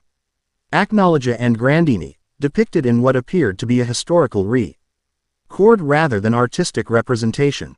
"Your parents' union was unprecedented," the balanced guardian explained, stepping closer to the display. Acnologia, once human, transformed through dragon slayer magic gone awry. Grandeeney, a true-born dragon of the highest celestial lineage. Their coupling should have been impossible, their offspring non-viable according to all draconic understanding. "Then how did I survive?" Naruto questioned, transfixed by the images of his draconic parents. "How did I come to exist at all?" The display shifted one final time, showing a ritual unlike any previously depicted. Acnologia and Grandeeney positioned at opposite sides of a dimensional rift, channeling their opposed energies not against each other but in parallel harmony. Between them, a small orm took shape, not hatched from an egg as dragons typically reproduced, but manifested from the convergence of their essences across dimensional boundaries. "You were not conceived through traditional means," Shiramaru stated softly. "You were created at the last convergence point, 17 years ago, when the dimensional barriers thinned enough for Acnologia and Grandeeney to combine their essences without direct contact. A child of opposed forces, born in the space between worlds. The revelation struck Naruto with physical impact, his knees weakening as he processed its implications. He wasn't merely the offspring of dragons. He was a being deliberately created at a specific cosmic moment for a specific purpose, a living key designed to fit the lock of dimensional boundaries. Did my parents care about me at all? He asked, hating the vulnerability in his voice but needing to know. Or was I just a tool created for dimensional maintenance? Shiromaru's expression softened with unexpected compassion. The altar contains one final revelation, Dragon Child. One meant for you alone. He gestured for the other guardians to withdraw, indicating that Naruto's companions should also step back. Place both hands on the altar and channel your dual energies consciously. What follows is for your heart alone. Though wary, Naruto complied, placing his palms on the altar's surface and deliberately channeling the opposing energies within him. Destruction and healing, chaos and order, shadow and sky. The golden light receded, replaced by a swirling mist that rose to envelop him completely, cutting him off from the chamber and his companions. Within the mist, two forms took shape, humanoid rather than draconic, yet carrying unmistakable draconic energy. A man with midnight hair streaked with blue, eyes that shifted between human and draconic slits, markings similar to Naruto's own visible at his exposed throat and wrists. Beside him, a woman of ethereal beauty, her long silver-blue hair floating as though in a perpetual gentle breeze, her eyes kind yet ancient with wisdom beyond human comprehension. Our son, the woman spoke, her voice carrying the same harmonic quality Naruto had begun to notice in his own. How you've grown. We have little time, the man added, his deeper tones resonating with controlled power. The message we embedded in your blood can manifest only once, and only when you were ready to receive it. Are you really them? Naruto asked, reaching toward the figures only to have his hand pass through the mist. Or just impressions created by the altar? We are memory given form, the woman, Grandeeney in human aspect, explained. Consciousness encoded in blood, preserved for this moment. Not truly alive, yet more than simple recordings. Then tell me why, Naruto demanded, emotions surging. Why create me only to abandon me in another dimension? Why seal away half my nature? Why any of this? Acnologia's human form stepped forward, his expression grave yet not unkind. Because I was failing, my son. The corruption that transformed me from human to dragon was progressing to its final stage, the loss of all that remained of my humanity, my reason. My capacity for anything but destruction. The black dragon of the apocalypse was not always thus, Grandeeney continued softly. Once he was Ezekiel, a human dragon-s layer who fought to protect his world from draconic tyranny. His transformation began as noble sacrifice, absorbing the powers of dragons who would have enslaved humanity. But power corrupts, Acnologia, or Ezekiel, acknowledged. With each dragon I slew, each power I absorbed, the draconic instincts grew stronger, the human conscience weaker. By the time Grandeeney and I met, I was fighting a losing battle against my own nature. I recognized what remained of his humanity, Grandeeney explained. A healer sees beyond surface corruption to the core of beings. I sought to stabilize him, to help him find balance between his human origin and draconic transformation. She failed, Acnologia stated bluntly. Or rather, she succeeded temporarily, but the corruption had progressed too far. We realized I would eventually succumb completely, becoming the mindless force of destruction history now remembers.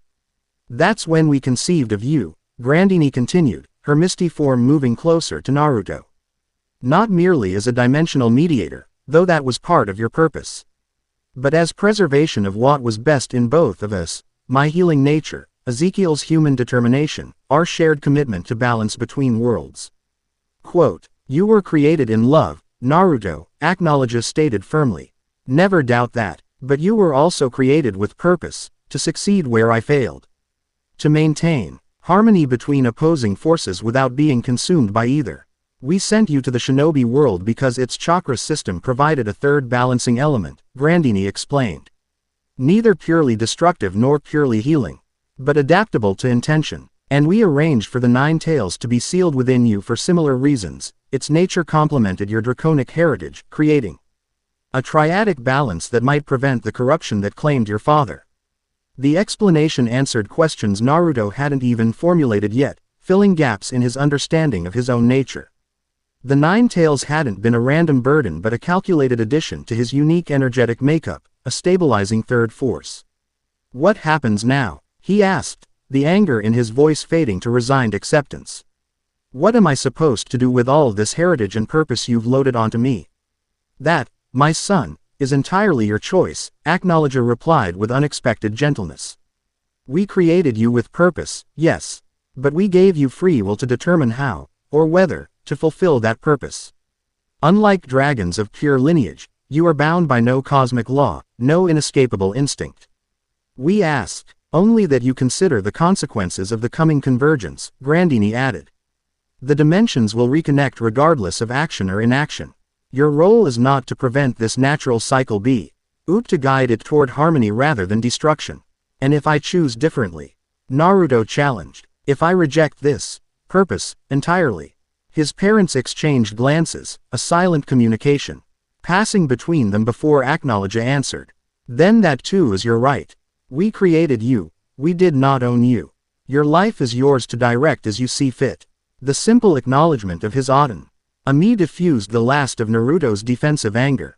These weren't cold manipulators who viewed him as merely a tool, but beings who had genuinely tried to give him the freedom they themselves had lacked. Acnologia trapped by progressive corruption, Grandeeney by draconic cosmic law.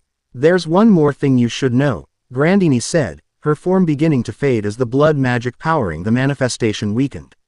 The corruption that claimed your father isn't entirely absent from your inheritance. It lies dormant in your blood, controlled by the balanced triad of energies you maintain. But should that balance fail, you could become what I became, Acnologia finished gravely. A force of pure destruction, divorced from reason or compassion. This is why maintaining your triadic balance is crucial. Not just for the dimensions, but for your own soul.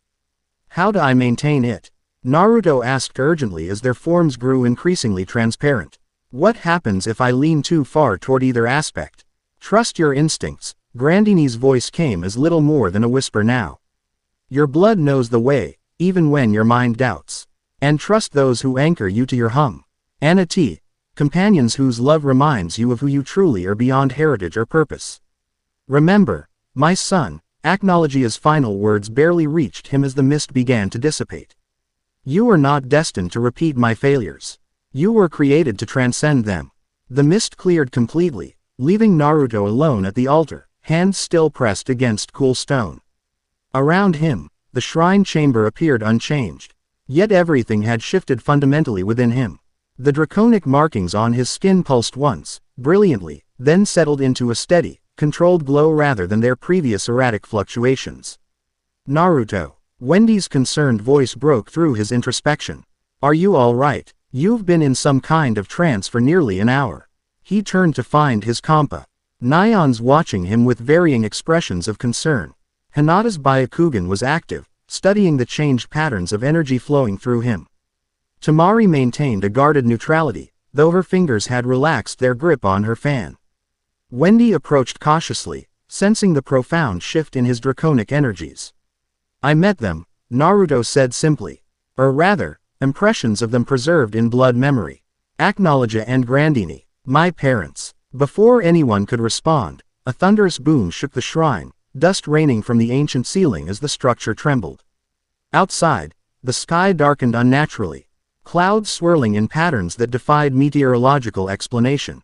A dimensional rift forms, Shiromaru announced unnecessarily as they rushed to the shrine's entrance.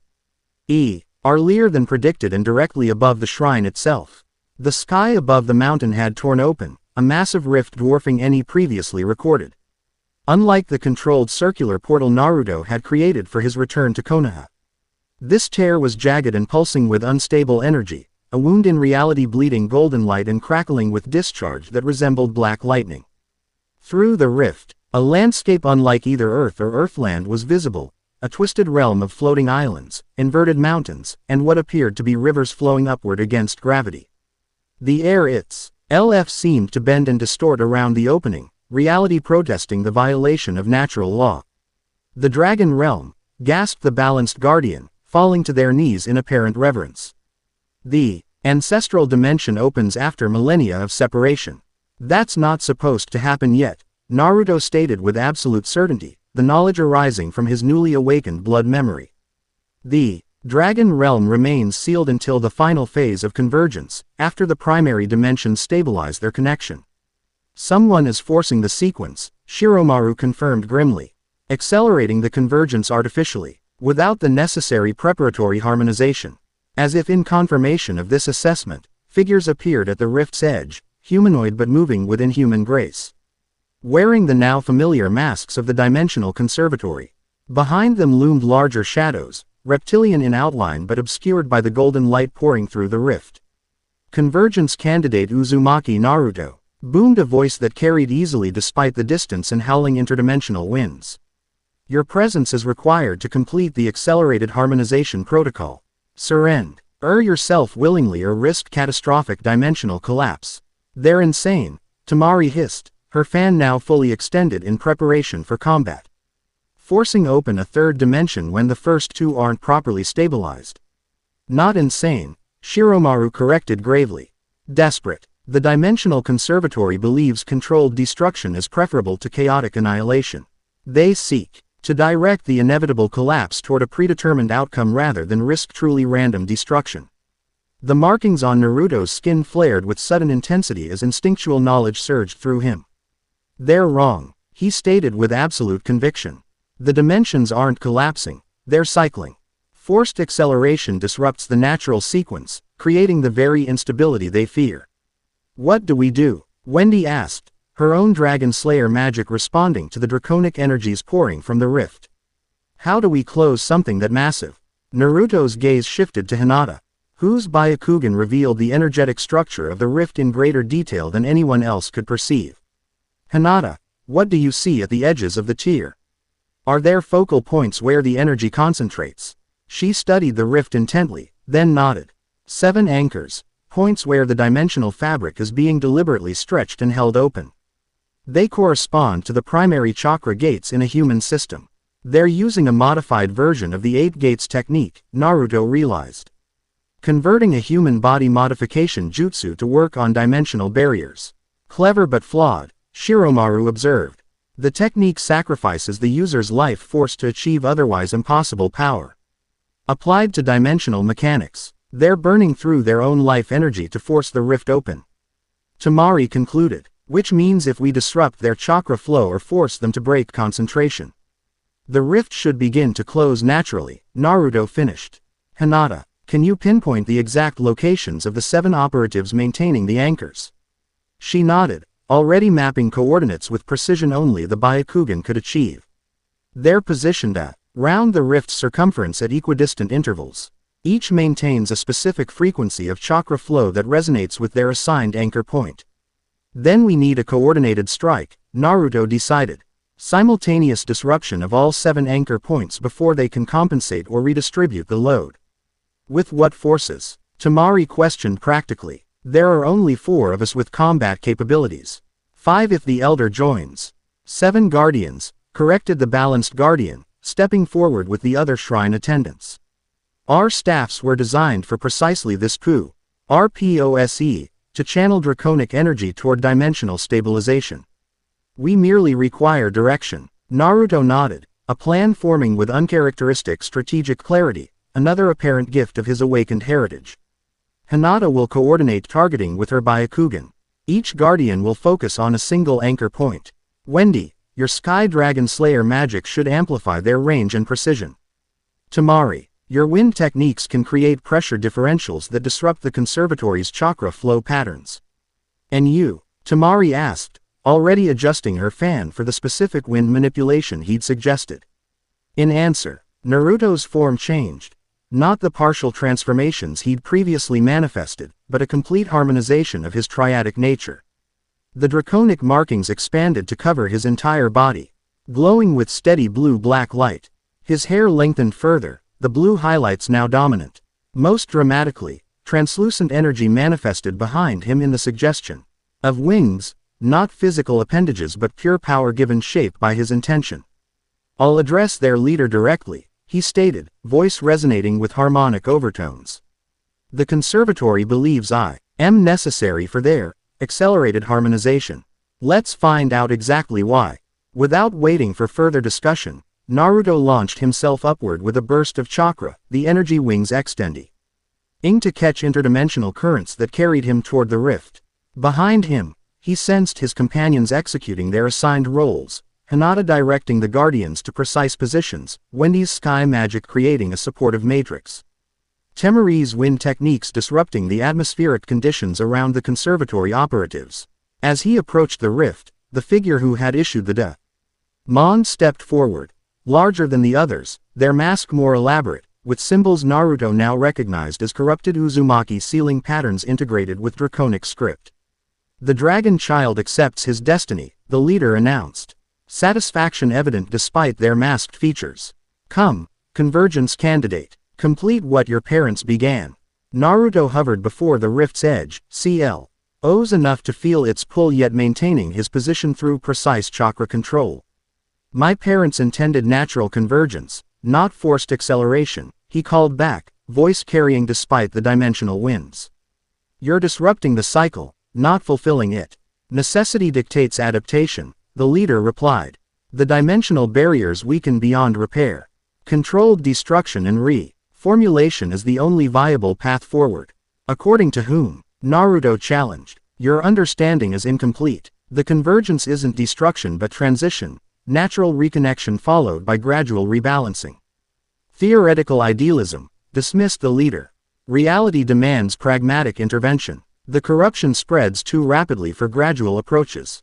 The word caught Naruto's attention immediately. What corruption? Quote. Instead of answering directly, the leader gestured toward the dragon realm visible through the rift. See for yourself, candidate. The ancestral dimension consumes itself from within. Looking deeper into the rift, Naruto perceived what he'd initially missed. The floating islands weren't stable but slowly disintegrating, their edges dissolving into darn SS that resembled nothing so much as Acnologia's chaos magic unleashed without control or purpose. The rivers he'd noted flowed not with water but with pure magical energy being drained from the realm's core toward some unseen sink. What's causing this? He demanded, genuine concern replacing confrontational posture. The final corruption of Acnologia, the leader answered gravely. When your Aether succumbed completely to his draconic transformation, severing all connection to his human origins, he became a force of pure destruction. Before the dragons sealed him away, he infected the ants. Strahl realm with corrupted chaos magic that has been spreading slowly but inexorably for 17 years. The revelation aligned with what Acnologia's blood memory had revealed, his fear of becoming nothing but mindless destruction. His desperate attempt to preserve something of his better nature through Naruto's creation. And you believe forcing all three dimensions to collide will somehow contain this corruption? Naruto questioned incredulously. Not contain, transmute, corrected the leader. By accelerating the convergence while the corruption remains confined primarily to the dragon realm. We can sacrifice that dimension to preserve the other two. Your unique triadic nature is the catalyst required for this transmutation. The plan possessed a certain desperate logic, Naruto had to admit. If one dimension was already lost to corruption, sacrificing it entirely to save the others might seem the only viable option to those without complete understanding of the convergence cycle. There's another way, he stated with quiet certainty. My blood doesn't just open or close rifts, it can heal dimensional damage. That's why Grandeeney's healing aspect was essential to my creation. Theoretical again, the leader dismissed. No single entity possesses sufficient healing capacity to reverse corruption of this magnitude. Perhaps not alone, Naruto agreed. But I don't have to be. Without further warning, he created a shadow clone, but not the standard duplicate of shinobi technique. This clone manifested as pure sky energy, Grandeeney's healing aspect isolated and ample. Affied through Naruto's unique ability to separate and recombine his triadic nature. A second clone followed immediately. This one composed of Nine Tails chakra, the vulpine energy taking humanoid form with distinctive fox-like features. Healing, balance, and when necessary, controlled destruction, Naruto explained as his original form channeled Acnologia's aspect. The complete triad, working I-N conscious harmony rather than forced amalgamation. Before the conservatory leader could respond, Naruto and his specialized clones moved in perfect synchronization, not toward the rift as the operatives clearly expected, but to the 7 anchor points Hinata had identified. At each point, the triadic entities placed their hands on the dimensional fabric itself, channeling their specialized energies not against the anchors but through them. "What are you doing?" the leader demanded, alarm evident as their carefully maintained anchor points began to pulse with new energy patterns. "Stop. You collapse all 3 dimensions simultaneously." "No," Naruto replied calmly. "I'm re-establishing the proper sequence. The dragon realm must be stabilized first, its corruption contained and gradually reversed. Only then can the primary dimensions safely reconnect." The 7 guardians' staffs flared with responsive light as they aligned their draconic channeling with Naruto's intention. Wendy's sky magic created a supportive matrix that amplified the healing aspects of the process, while Temari's wind techniques generated precise atmospheric conditions that optimized energy transfer between dimensions. At the center of it all, Hinata's Byakugan provided the exact targeting necessary to weave these disparate techniques into a coherent whole, her unique visual prowess perceiving not Chi chakra but the fundamental energies that bound reality itself. The rift began to change, not closing entirely, but transforming from a jagged wound to a controlled aperture. The golden light stabilized, the black lightning dissipated, and the chaotic winds calmed to a steady flow. Most importantly, the visible corruption within the dragon realm slowed its advance, contained within boundaries established by the new energy pattern. "Impossible," the conservatory leader breathed, stepping back from the transformed rift. "The corruption cannot be contained. We've tried for 17 years. You tried without the complete triad," Naruto corrected, his original form and specialized clones returning to his side, their purpose fulfilled for the moment. "Without healing, destruction, and balance working in conscious harmony." The leader studied him for a long moment, then slowly removed their mask, revealing the face of an elderly woman with faded red hair and eyes that unmistakably belonged to the Uzumaki clan. "You truly are their child," she said finally, voice tinged with something between wonder and resignation. "Not merely in blood but in spirit. Acnologia's determination and Grandeeney's compassion. Perfectly balanced. You knew them," Naruto realized. "You knew my parents personally." "I was Mito Uzumaki's apprentice," the woman confirmed. "The first Jinchuriki of the entails and the last Uzumaki to hold the title of Dimensional Guardian before the clan's destruction. When Acnologia and Grandeeney approached our remnant seeking aid in your creation and placement, I was the one who performed the sealing techniques that stabilized your infant form." The admission should have angered him. Here was someone directly responsible for sealing away half his nature and orchestrating his placement in Konoha without his knowledge.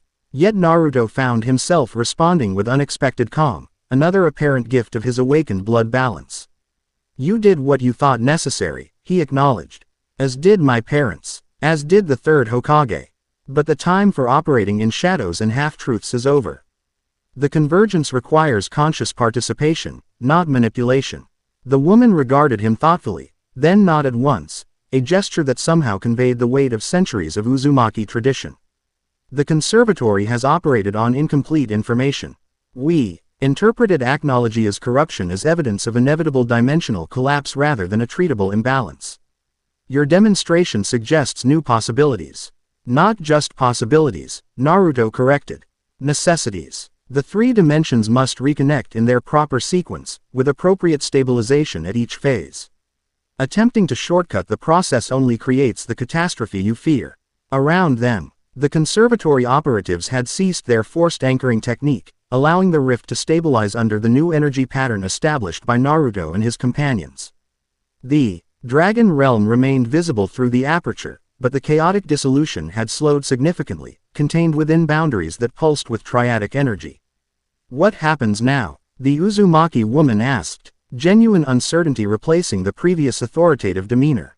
"Now we cooperate openly," Naruto decided. "The Dimensional Conservatory, the Dragon Shrine, the Shinobi Villages, and Fairy Tale, all working together to manage the convergence properly." No more secret factions, no more competing agendas. As he spoke, Tamari approached, having ascended to the rift's level on a platform of densely compressed wind. Suna will support this approach, she stated firmly. The cage recognizes the value of transparent collaboration over secretive manipulation. As will Konoha, see. Aim Tsunade's voice as she arrived with a squad of Anbu who had clearly been dispatched when the rift first formed. Though I expect full disclosure of all conservatory activities moving forward. The Uzumaki woman hesitated. Generations of secretive operation warring with practical necessity. Finally, she nodded. The Dimensional Conservatory will share its knowledge and resources. The convergence transcends old divisions. As the immediate crisis stabilized, Naruto found his transformation receding slightly, the triadic energies settling into a more sustainable balance. The draconic Markin, GS remained visible but no longer pulsed with constant light, instead glowing gently beneath his skin like banked embers. Wendy approached, her medical training prompting automatic assessment of his condition. Your draconic energies have stabilized, she observed with relieved surprise. The chaotic fluctuations have harmonized. Blood awakening, Elder Shiromaru explained, having been RTED to the rift's level by 2 guardians. The dragon child's heritage has fully integrated with his conscious mind. The triadic balance is no longer maintained through external seals but through internal harmony. Hinata, her Byakugan still active, confirmed this assessment. The 3 energy signatures, Dragon Chaos, Dragon Sky, and 9 Tails, have established equilibrium. They're no longer competing for dominance but complementing each other. How do you feel? Tamari asked pragmatically, studying his altered appearance with professional assessment rather than personal reaction. The question required genuine introspection. The physical changes were obvious. The extended markings, the altered eyes, the subtle structural changes to his facial features that added draconic sharpness to his human foundation. But the internal transformation was more profound. Integrated, Naruto answered finally. Like pieces of myself that were always separate have finally connected properly. I'm still me, but complete. As the various factions began establishing formal communications and coordination protocols, Naruto found himself gazing into the stabilized aperture, contemplating the dragon realm beyond. According to blood memory, that dimension was his ancestral homeland, the origin point of draconic energy itself, from which the first dragons had emerged to influence the development of both Earth and Earthland. Someday, he would need to enter that realm directly, to address the corruption at its source rather than merely containing its spread.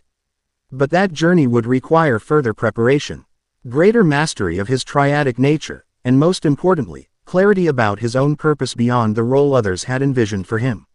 For now, he had established equilibrium, within himself and between dimensions. The blood awakening was complete. The dragon child had accepted his heritage without being consumed by it.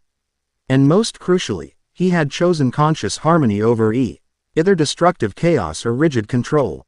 As the sun began to set behind the mountain peaks, casting the dragon shrine in hues of amber and gold, Naruto found himself standing between worlds in more ways than one, between dimensions. Between heritages, between destinies others had planned and the path he would forge for himself. What next? Wendy asked, coming to stand beside him as they looked out over the landscape where shadowy rifts still flickered intermittently, smaller and more stable than before but evidence that their work was far from complete. We continue learning, Naruto replied simply. About dragons, about dimensional mechanics, about the convergence cycle, knowledge before action, and after knowledge, Tamari questioned, her practical nature always focused on concrete outcomes. Naruto turned to face his companions, Wendy with her connection to Grandeeney, Hinata with her unique perceptive abilities, Tamari with her analytical precision, and beyond them, the expanding circle of allies from multiple worlds who would be essential to navigating the challenges ahead. After knowledge, he answered with quiet certainty, we build bridges rather than walls. The dimensions were never meant to remain entirely separate, nor to chaotically merge. The balance point exists, we just need to find it together. As if in response to his words, the markings on his skin LSED once with harmonized light, midnight black and sky blue perfectly balanced, neither dominating nor submitting to the other. The blood awakening was complete, but the journey it heralded was just beginning. Chapter 3 End Chapter 4, Scarlet Despair.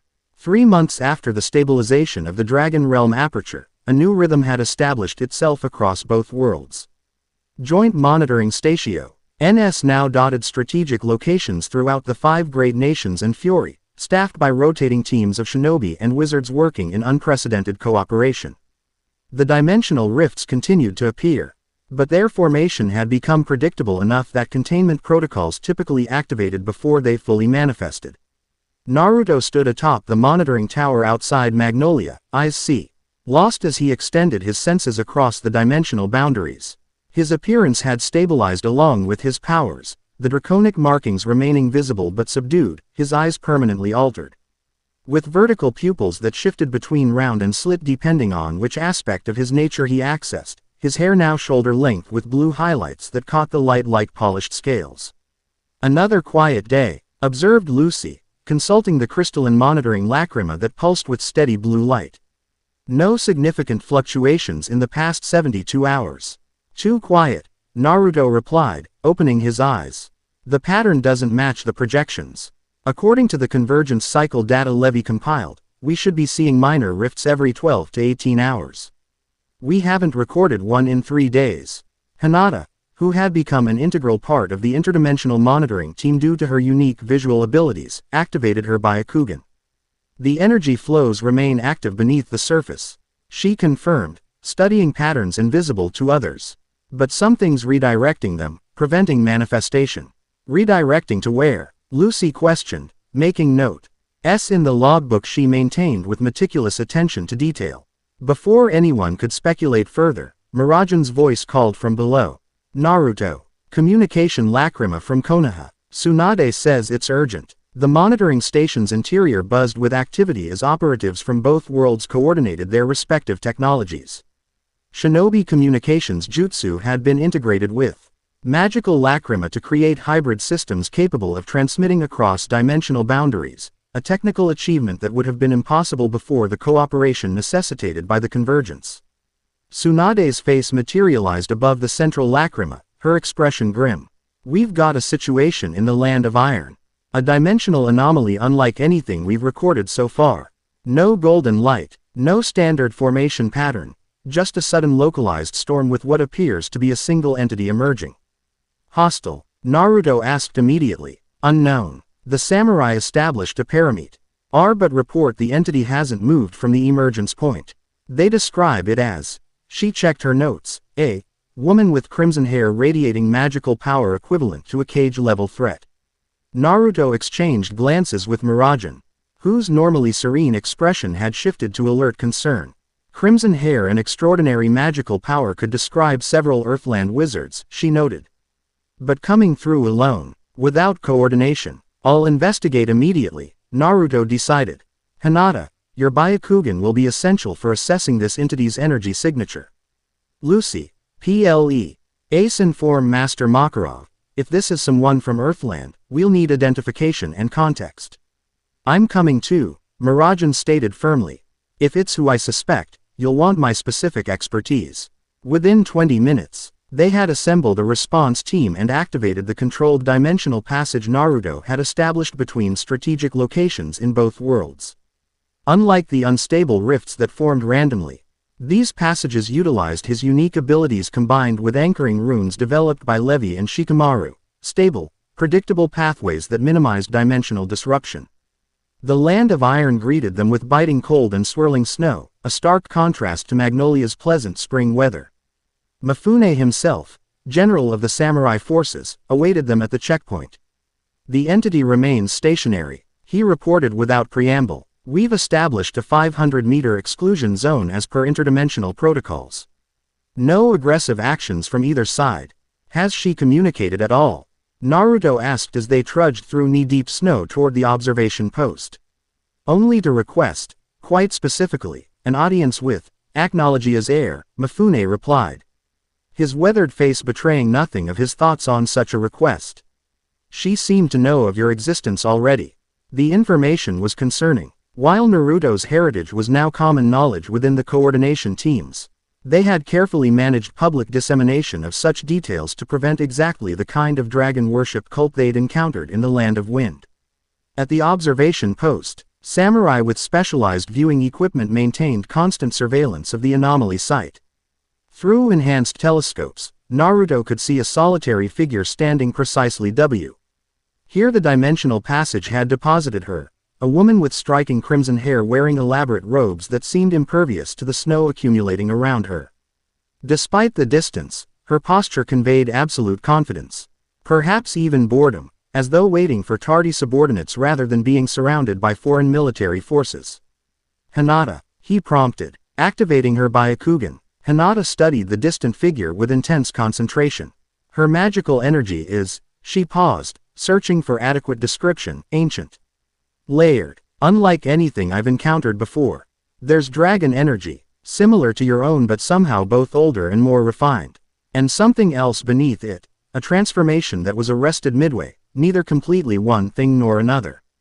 Irene Belserion, Mirajan whispered, recognition and wariness mingling in her tone. "The Scarlet Despair, High Enchantress of the Alvarez Empire and Spriggan 12. You know her?" Naruto questioned. "By reputation mainly. She's said to be over 400 years old, the first human to use Dragon Slayer magic, and the first to suffer the consequences of overuse.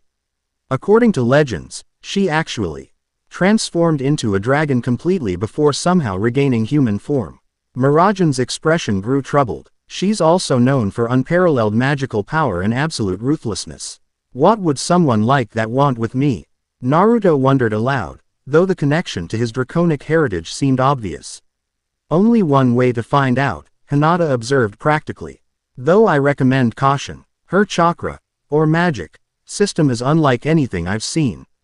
The complexity suggests capabilities we can't predict." Naruto nodded, decision made.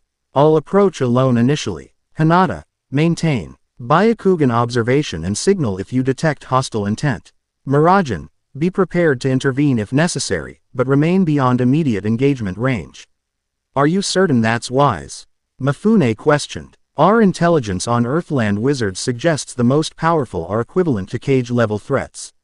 "I appreciate the concern," Naruto replied, unconsciously straightening as his Draco Nick aspects responded to the potential challenge. "But I'm uniquely equipped to handle this particular type of encounter." Without further discussion, he made his way down from the observation post and through the samurai perimeter. As he approached the solitary figure, the swirling snow seemed to part around him, his body naturally generating heat that repelled the icy precipitation, another manifestation of his draconic physiology that had developed over recent months. At 50 meters distance, he called out, voice carrying clearly despite the whistling wind. "I'm told you asked for Acnologia's heir. I am Naruto Uzumaki Rukin."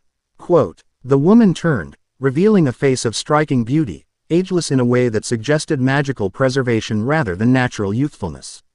Her eyes, sharp and assessing, took in his appearance with unnerving intensity, lingering on the visible draconic markings at his throat and wrists.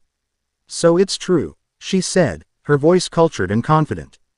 "The BL. Ak Dragon and the Sky Maiden actually produced viable offspring. Fascinating. The magical impossibility alone makes you a singular curiosity, but to have survived to maturity." She smiled, though the expression held little warmth. "You may address me as Lady Irene. What brings you through the dimensional barrier, Lady Irene?" Naruto asked, maintaining formal politeness while subtly adjusting his stance to one that would allow immediate defensive action if necessary. "The coordinated passages are well established. There was no need for independent transit." She laughed, the sound unexpectedly melodic. "Coordinated passages overseen by bureaucrats and committees. How tedious. I've been observing the dimensional thinning from Alvarez for months. When the pattern indicated this location would experience momentary perfect alignment, I simply stepped through." She gestured dismissively, as though crossing dimensions were no more significant than stepping across a room. That level of dimensional perception shouldn't be possible without specialized equipment, Naruto observed, both impressed and concerned by the casual display of extraordinary magical awareness.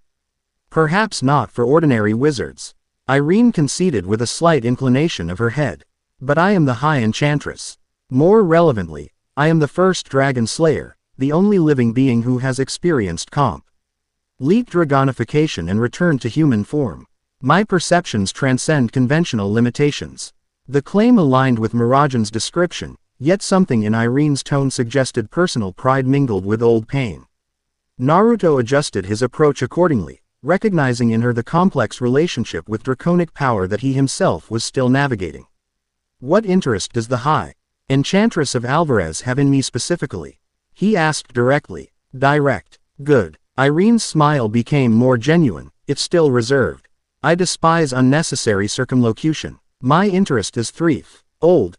Academic curiosity about a magical impossibility, strategic assessment of a potential ally or threat to Alvarez, and, she paused, something vulnerable flickering briefly across her features before disappearing behind practiced composure, personal interest in perhaps the only being who might truly comprehend certain aspects of my existence. The honesty was unexpected, particularly the admission of personal interest. Before Naruto could respond, Irene continued. But conversations of substance shouldn't occur in snowdrifts while surrounded by watching eyes. She glanced pointedly toward the observation post. I propose neutral ground for proper discussion. I've been made aware of a collaborative research facility near the dimensional anchor point in Crocus. Shall we adjourn there? The suggestion was reasonable enough, though Naruto remained wary of her unstated motives. I'll need to inform my colleagues of the change in location. Of course, she agreed easily. The sensitive girl with the unusual eyes and Mirajan Strauss of fairy tales Satan's soul, yes. By all means, bring them along. Their perspectives may prove valuable. The casual identification of his companions, neither of whom should have been visible from her position, confirmed Irene's extraordinary sensory capabilities. Naruto signaled to Hinata and Mirajan, who soon joined them despite the obvious tension in their postures. Lady Irene, Mirajan greeted with formal respect tinged with wariness. Fairy Tale hasn't had the pleasure of welcoming Alvarez representatives before. Because your guild master and I have carefully avoided occupying the same continent for decades, Irene replied with startling frankness. Makarov Dreyar is wise enough to recognize certain magical confrontations are best left theoretical. But circumstances change, boundaries thin, and old divisions become inconsequential in the face of dimensional convergence. You know about the convergence, Naruto observed. How much do you understand about its mechanics and implications? Irene's gaze sharpened with interest. More than most, less than I desire. Hence my presence. Shall we continue this discourse? Scion somewhere more conducive to complex magical discourse. With cautious agreement from all parties, arrangements were made to transport the unusual group to the research facility in Crocus, a neuter location staffed by scientists and mages from multiple nations and guilds. As they prepared for departure, Hinata moved close to Naruto, her voice pitched for his ears alone. Her magical system contains dormant dragon aspects far more extensive than any dragon slayer we've encountered, she murmured. Almost as if she really did transform completely, Naruto finished, recalling Mirajan's description. And something forced her back to human form without fully resolving the transformation. Hinata nodded. Be careful, there's old pain there, and old power. A dangerous combination. The interdimensional research facility occupied what had once been Crocus's royal palace, repurposed after the coordination agreements between worlds necessitated a central location for collaborative study. Its grand halls now housed laboratories, libraries, and meeting chambers where scholars from both dimensions worked to understand the mechanics of the convergence and develop strategies for managing its effects. Irene moved through the facility with the confidence of familiarity, though according to all records this was her first visit. Her gaze lingered on certain experimental setups with the critical assessment of an expert, occasionally resulting in subtle adjustments to her expression, approval or dismissal, catalogued and set aside. Primitive but not without insight, she commented as they passed a laboratory where researchers manipulated miniaturized dimensional rifts within containment fields. They're approaching the problem from an interesting angle, if somewhat lacking in historical context. Historical context you possess, Naruto prompted, guiding the group toward a private conference room reserved for high-security discussions. 400 years provides perspective most lack, she replied simply. I was there for the last major dimensional thinning, before the dragons retreated, before Dragon Slayer magic became rare, before Acnologia earned high's title as the Black Dragon of the Apocalypse. Once inside the conference room, a circular chamber with a table of similar shape, designed to eliminate hierarchical positioning, Naruto activated the privacy seals. Combining shinobi techniques with magical barriers, these seals ensured absolutely confidential conversation while preventing magical or chakra-based surveillance. Now, he said, once they were settled, perhaps you could explain your interest in me more specifically, Lady Irene. And why you chose to arrive through an unauthorized dimensional passage rather than through established diplomatic channels. Irene leaned back in her chair, studying Naruto with unnerving intensity. Diplomatic channels involve explaining oneself to minor functionaries who lack context for the significance of my inquiries. As for my interest, she extended one elegant hand, palm up, and manifested a miniature illusion above it, a perfect representation of Acnologia in dragon form. I knew your father, she stated simply. Before his corruption reached its final stage, before he became the mindless force of destruction recorded in more recent histories. I knew Ezekiel, the human who became the Black Dragon. The casual use of Acnologia's original human name, information Naruto had learned only through blood memory and had shared with very few others, confirmed the depth of Irene's historical knowledge. You knew him personally? He asked, unable to keep a hint of eagerness from his voice despite his continued wariness. We were contemporaries in the Dragon Civil War, she confirmed. Fellow dragon slayers fighting alongside human allied dragons against those who viewed humanity as vermin or food. I held the title of Scarlet Despair, he was known as Heaven's Shadow. Allies, though never particularly close ones. His magic always tended toward destruction, mine toward transformation and enchantment. She dismissed Acnologia's image and conjured another, a younger, human version with midnight hair and intense eyes, bearing a striking resemblance to Naruto's own transformed appearance. This was Ezekiel before dragonification took hold. Dedicated, brilliant, and utterly ruthless in pursuit of draconic knowledge. His research into Dragon Slayer magic pushed boundaries others feared to approach. What about Grandeeney? Mirajan asked, her scholarly interest in draconic history temporarily overriding caution. Historical records about the Sky Dragon are notably sparse compared to others. Irene's expression softened fractionally. Grandeeney was old even then, one of the original dragons who taught healing arts to humans. She opposed draconic supremacists but believed in coexistence rather than victory through domination. Her healing magic saved countless lives during the war, dragon and human alike. The enchantress tilted her head, studying Naruto's features. You have her eyes, beneath the draconic aspects. The same perceptiveness, the same evaluation of both threat and injury in a single glance. Quote, the personal observation, delivered with unexpected gentleness, caught Naruto off guard. Before he could respond, Irene continued, her tone shifting to academic precision. Their relationship defied magical understanding. Dragons and dragon slayers exist in magical opposition, the slayers designed specifically to combat and absorb draconic power. A dragon, and the slayer of its own element can experience resonance, as young Wendy does with Grandeeney's teachings. But opposing elements like chaos and sky. She shook her head, genuine puzzlement creasing her brow. By all magical theory, their energies should have annihilated each other upon contact.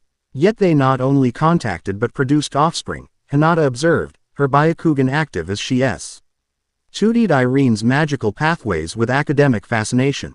Which suggests magical theories regarding draconic opposition are incomplete. Precisely why I'm here, Irene confirmed, gesturing toward Naruto.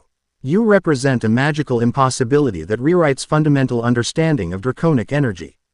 Your very existence challenges principles of accepted as immutable for centuries. You said your interest was threefold. Naruto reminded her, academic curiosity, strategic assessment, and personal interest. You've explained the first. What of the others? Irene's expression cooled slightly, the brief openness receding behind calculated poise. Alvarez monitors dimensional stability as a matter of imperial security. The Emperor has particular interest in interdimensional mechanics. Your ability to stabilize the Dragon Realm aperture 3 months ago demonstrated capabilities that could either significantly benefit or threaten imperial interests, depending on their application. And you're here to determine which. Mirajan surmised, her own expression carefully neutral despite the obvious implications of being evaluated as a potential threat by a representative of Earthland's most powerful empire. Among other objectives, Irene acknowledged without apology. Though my assessment thus far suggests alignment rather than opposition between your goals and certain imperial interests. And the personal interest, Naruto pressed, sensing they had reached the core of Irene's true motivation. For the first time, the enchantress's composure faltered slightly. Her gaze dropped to her own hands, which she spread before her on the table's polished surface. For a moment, brief but unmistakable, the illusion of perfect humanity flickered, revealing scaled skin and claw. Fingers before her control reasserted itself. I am neither human nor dragon, she said finally, her voice softer than before. The first to use Dragon Slayer magic, the first to suffer its ultimate consequence. I transformed completely into a dragon centuries ago, only to be trapped in that form, unable to communicate with humans, treated as a mindless beast by those who had once been my comrades. She looked up, meeting Naruto's gaze directly. Through means I choose not to detail at present, I regained human form, or rather, the appearance of humanity. But the draconic essence remains dominant beneath the surface, held in check through constant magical expenditure. For over 400 years, I have existed in perfect isolation, the only being of my kind, understood by neither humans nor dragons. The admission carried weight beyond its words, centuries of loneliness and alienation compressed into a simple statement of fact. Naruto recognized in her expression the same fundamental question he himself had faced upon discovering his heritage. What am I, truly, and where do I belong? Until you learned of my existence, he concluded quietly. Someone neither fully human nor fully dragon, but a conscious integration of both. Someone who might actually comprehend what it means to contain draconic essence without being consumed by it, Irene confirmed, her composure returning. Though the vulnerability remained visible in her eyes. Someone who navigates the boundary between humanity and Dragonkin not as a transformation or corruption, but as their natural state of being.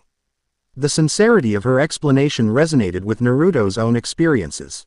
Despite her formidable reputation and obvious power, in this moment Irene Belserion appeared fundamentally human in her need for understanding and connection with someone who shared her unique position between worlds. I can't claim perfect mastery of this dual existence, he acknowledged honestly. I'm still learning to balance these aspects of myself. But I understand the isolation you've described. Before discovering my heritage, I contained the nine-tailed fox, a being of immense power sealed within me without my knowledge or consent. I know what it means to be neither fully one thing nor another, to be feared for powers beyond your control. Something shifted in Irene's expression. A subtle relaxation, a seasonal lowering of centuries-old defenses. Then perhaps we have more in common than mere draconic connection. Hinata, who had been observing the exchange both visually and with her Byakugan, spoke carefully. Your magical pathways show evidence of traumatic reconfiguration, forced adaptation rather than natural development. Similar to what we've observed in Jinchuriki who experienced problematic sealing procedures. Irene's gaze snapped to Hinata, momentary surprise quickly masked by practiced control. Your visual abilities are remarkable. Yes, my return to human form was neither gentle nor complete. The price was significant. Is that why you've come now, specifically? Mirajan asked with perception honed by years of observing guild members' unstated needs. Are you seeking something beyond information? For a moment, it seemed Irene might retreat behind formality again. Instead, she made a decision visibly reflected in her straightened posture and direct gaze. The diamond, seasonal thinning affects those with draconic essence most significantly, she stated. For ordinary wizards, even dragon slayers, the effects are manageable, increased magical sensitivity, occasional prophetic dreams. Enhanced connection to their draconic elements. For me, with actual dragon form suppressed beneath human appearance. She hesitated, then continued with clinical detachment. The strain has become nearly unbearable. My control slips with increasing frequency. Without intervention, complete reversion to dragon form appears inevitable within months. And you believe I might help prevent this reversion? Naruto concluded, understanding dawning. Because my balanced existence demonstrates a stable integration rather than forced suppression. Precisely. Your triadic balance, chaos, Sky. And the third essence you call Nine Tails, maintains stability naturally rather than through constant magical expenditure. If the principles could be adapted to my particular circumstance. She left the thought unfinished. But its implications were clear. Naruto exchanged glances with his companions. Hinata's subtle nod confirmed that Irene's explanation aligned with what her Byakugan revealed about the Enchantress's condition. Miragen's expression remained cautious but not dismissive. She understood better than most what it meant to contain powers that threatened to overwhelm one's humanity. I'm willing to explore whether my experience might benefit your situation, Naruto said finally. But I need complete transparency about your condition, its history, and exactly what you hope to achieve. And I can make no guarantees. Our circumstances, while superficially similar, have fundamental differences. Relief flickered briefly across Irene's features before her composure reasserted itself. Understood and acceptable. I propose an exchange of knowledge rather than one-sided assistance. I possess historical information about dragons, the previous convergence, and your pair. NTS that exists nowhere in current records. This includes details about why dragons cannot normally reproduce with humans or even across elemental types, and the unique circumstances that made your birth possible.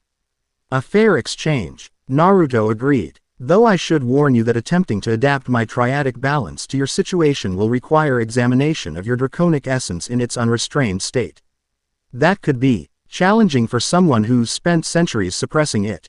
I am well acquainted with magical challenge, young dragon, Irene replied, a hint of her formidable reputation surfacing in her tone. My concern is not difficulty but impossibility. If you determine my condition truly cannot be stabilized, I would appreciate honesty rather than false hope. The pragmatic request, delivered without self-pity despite its grave implications, earned Naruto's genuine respect. Whatever else Irene Belserion might be, Imperial Enforcer, Ancient Sorceress, the fearsome Ska, or let despair, she faced her reality with unflinching clarity. You'll have my complete honesty, he promised. Though I've learned that impossible has flexible meaning when it comes to draconic matters. A ghost of a smile touched Irene's lips. Indeed, your very existence testifies to that flexibility. She rose with fluid grace. Shall we begin? The dimensional alignment that allowed my PASA GE will recur in approximately 72 hours. I would prefer reaching preliminary conclusions before then, as maintaining my current stability requires focused attention that will be complicated by interdimensional travel. As they prepared to relocate to a specialized training facility designed for high-risk magical experimentation, Miragen drew Naruto aside briefly. Be careful, she murmured. Irene Belserion's reputation includes not just magical power but manipulation and ruthlessness. Her alignment with Alvarez places her in opposition to fairy tales' traditional values, whatever temporary cooperation she's offering. I sense genuine need beneath the strategic positioning, Naruto replied quietly. But I appreciate the caution. Keep watch with Hinata, between your demonic perception and her Byakugan. Any deception should be detectable. Miragen nodded, her concern not entirely alleviated but her trust in Naruto's judgment evident. Just remember that centuries of ion can distort one's understanding of connection. She may genuinely need help while still harboring ulterior motives. The observation was perceptive, acknowledging the complex reality of someone who had existed outside normal human interaction for hundreds of years. With renewed awareness of these complications, Naruto rejoined Irene for what promised to be an unprecedented magical exploration. The experimental containment chamber had been designed specifically for testing dangerous magical combinations without risk to surrounding structures or personnel. Reinforced with both magical barriers and physical containment systems, it could theoretically withstand even dragon-level magical discharge. Irene surveyed the facility with professional assessment. Adequate, though optimistic in its containment claims. True draconic power at its peak would overwhelm these barriers. She turned to Naruto with surprising frankness. Which is why I've maintained certain safeguards of my own design. Should my control fail completely, a teleportation enchantment will relocate me to an uninhabited dimension. I've prepared for such contingencies. You've anticipated this deterioration for some time, Naruto observed. Recognizing the extensive preparation such arrangements would require. Centuries of existence demand contingency planning, she replied simply. Hope for stability, Prepa. Re for catastrophe, a philosophy that has preserved my autonomy through numerous historical upheavals. Hinata and Mirajan positioned themselves in the observation chamber, protected by additional RRIERS while maintaining visual contact through reinforced viewing portals. Magical and chakra-based monitoring systems recorded baseline readings as Naruto and Irene established the parameters of their experiment.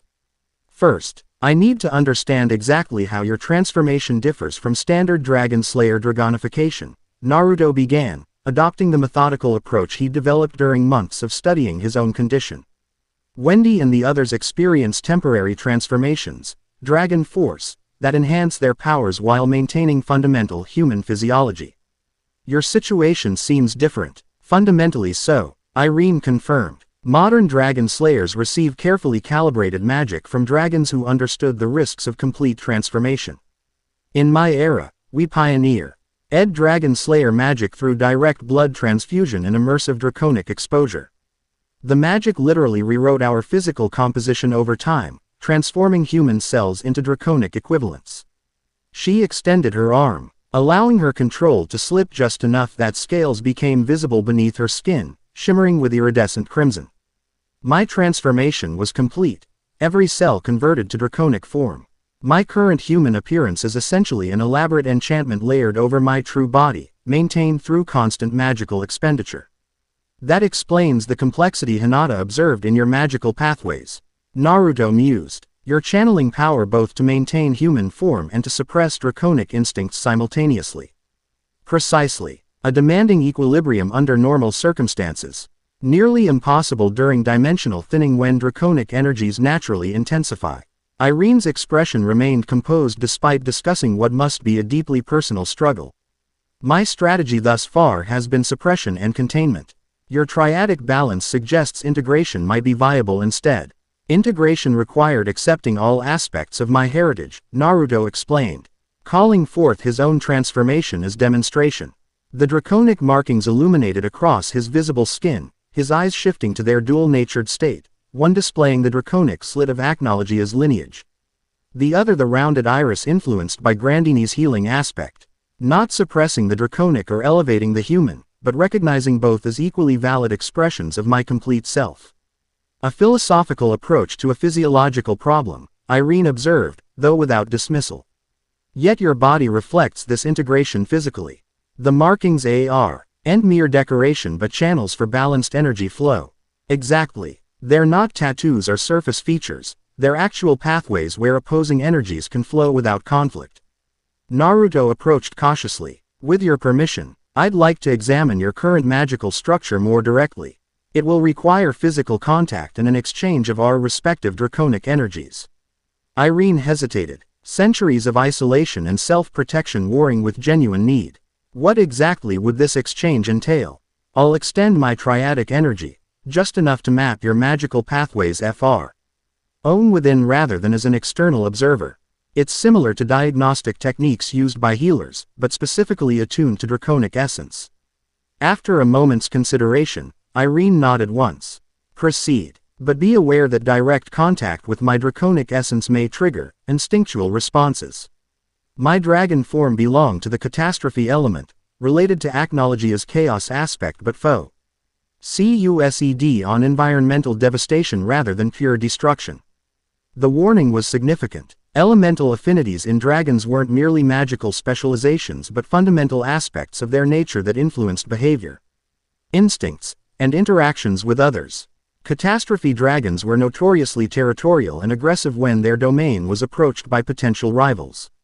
I understand, Naruto acknowledged. Approaching with appropriate caution, I'll maintain defensive awareness while conducting the examination. Standing before Irene, he extended his hands, palms up in the universal gesture of non-aggression. She placed her hands atop his, the contact immediately generating visible energy, crimson from her, the triadic blue-black-orange mixture from him. Where the energies met, they swirled in complex patterns, neither dominating nor submitting but engaging in a dynamic interaction that resembled a magical conversation. Through this connection, Naruto perceived Irene's magical structure with unprecedented clarity. The complexity was staggering. Layers upon layers of enchantment wrapped around a core of pure draconic energy that pulsed with ancient power. Unlike his own integrated system, hers maintained rigid separation between human and dragon aspects, the boundary maintained through constant magical pressure that must be exhausting to sustain. More concerning were the fractures visible in this boundary, places where the dimensional thinning had weakened her control, allowing draconic essence to seep into spaces intended to remain human. These fractures explained her increasing difficulty maintaining human form. Like a dam developing cracks, her containment system was failing progressively. "Your approach is fundamentally unsustainable," he said gently, maintaining the connection while sharing his observations. "You're treating your draconic essence as something foreign to be contained rather than an intrinsic part of yourself to be integrated." "Integration was never an option," Irene replied, her voice tight with controlled emotion. "My transformation wasn't a harmonious evolution but a traumatic corruption. The dragon I became lost connection to human consciousness, human memory, human relationships. Integration would mean accepting the loss of my human identity entirely."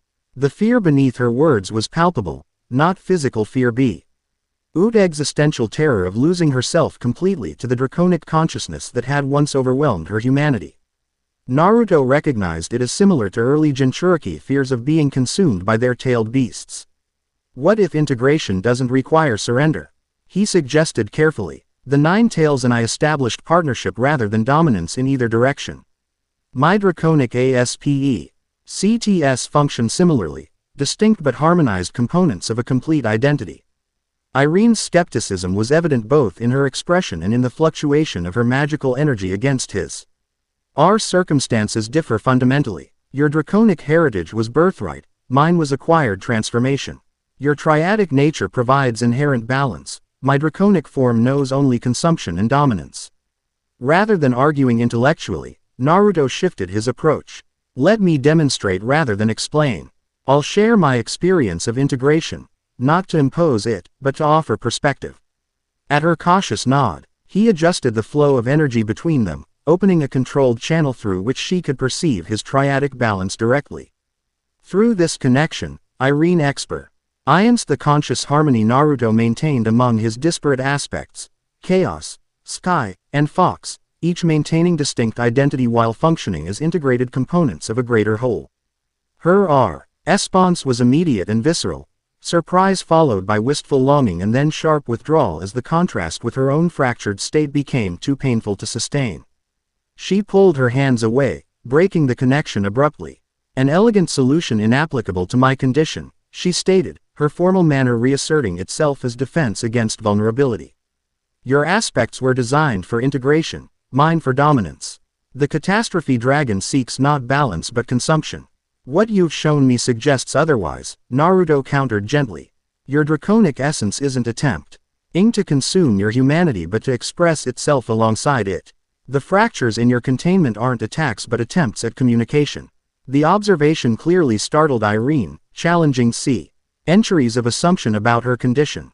Before she could respond verbally, a tremor passed through her form, a visible wave of crimson energy that momentarily disrupted her human appearance, revealing glimpses of scales, claws, and altered facial structure beneath. Control slipping already, she observed with clinical detachment that barely masked genuine alarm. "The dimensional energies here are more disruptive than I anticipated." Quote, "Or your draconic aspect is responding to the possibility of expression rather than suppression," Naruto suggested. Like a muscle long held rigid suddenly offered the chance to relax. "Poetic but unlikely," Irene dismissed, though uncertainty tinged her tone. "Catastrophe dragons aren't known for relaxation or harmonious coexistence. Neither are chaos dragons, yet here I stand." Naruto maintained steady eye contact despite the fluctuations in her appearance. "Would you permit a more direct approach? Not full integration yet, but a controlled expression of your draconic aspect within this containment chamber. You're suggesting I deliberately allow transformation." Alarm edged her voice. "The risk is unacceptable. If I cannot reassert control, not complete transformation," Naruto clarified, "a partial, controlled expression. Similar to how modern dragon slayers access dragon force without fear of permanent change." Irene's expressio reflected internal conflict. centuries of rigid control warring with the tantalizing possibility of relief from constant suppression. Finally, practicality asserted itself. Even if I were willing, the methodology escapes me. My control is binary, maintained or failed. I have no experience with partial, controlled expression. That's where I can help, Naruto offered. My triadic nature allows me to serve as a stabilizing influence, a framework within which you can explore controlled expression without risk of complete transformation. From the observation chamber, Hinata's voice came through the communication system. Naruto, are you certain? Her magical signature suggests exponentially greater power than we've previously encountered. If control fails completely, then her contingency teleportation activates. He completed. But I don't believe it will come to that. The fractures I observed aren't signs of impending collapse but of a system seeking equilibrium. After a moment's silent assessment, Hinata nodded.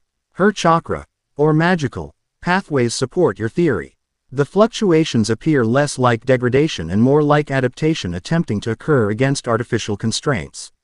The independent confirmation from someone with Hinata's perceptive abilities visibly impacted Irene's resistance. Centuries of existence had taught her to recognize when established patterns required re-evaluation. However uncomfortable, very well, she decided. A controlled experiment under these contained conditions may provide valuable data, if nothing else. How do you propose to proceed? First, we establish a triadic framework, Naruto explained, his draconic markings illuminating with steady purpose rather than fluctuating intensity. I'll extend my balanced energy too.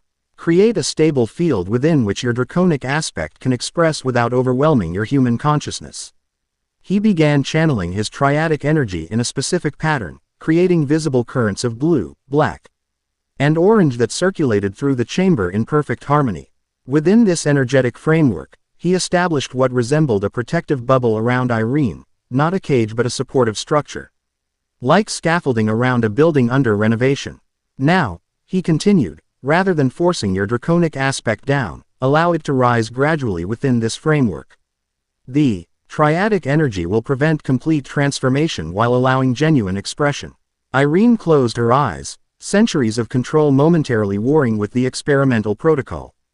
Then, with the calculated precision that had preserved her autonomy through centuries of magical challenges, she began systematically relaxing the enchantments that suppressed her true form.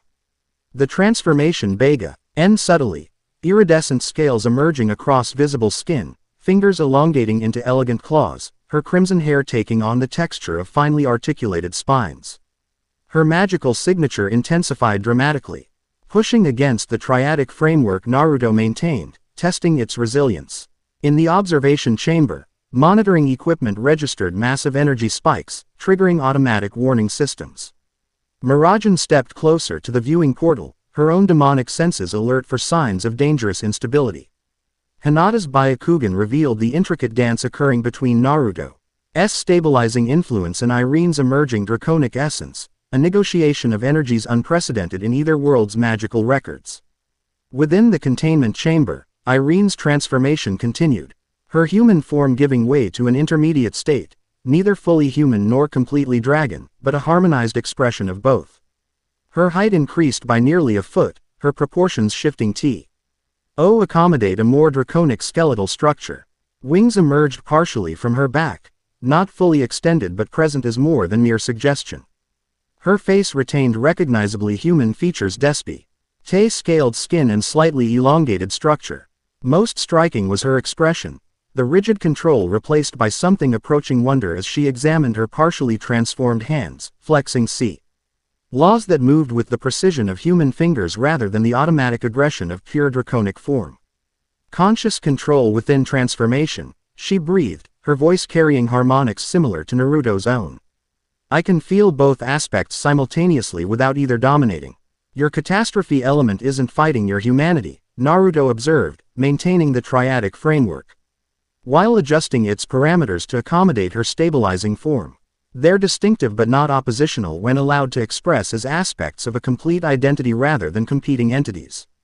Irene moved experimentally, testing the range of motion and sensation in her intermediate form. The constant pain is absent, she noted with genuine surprise.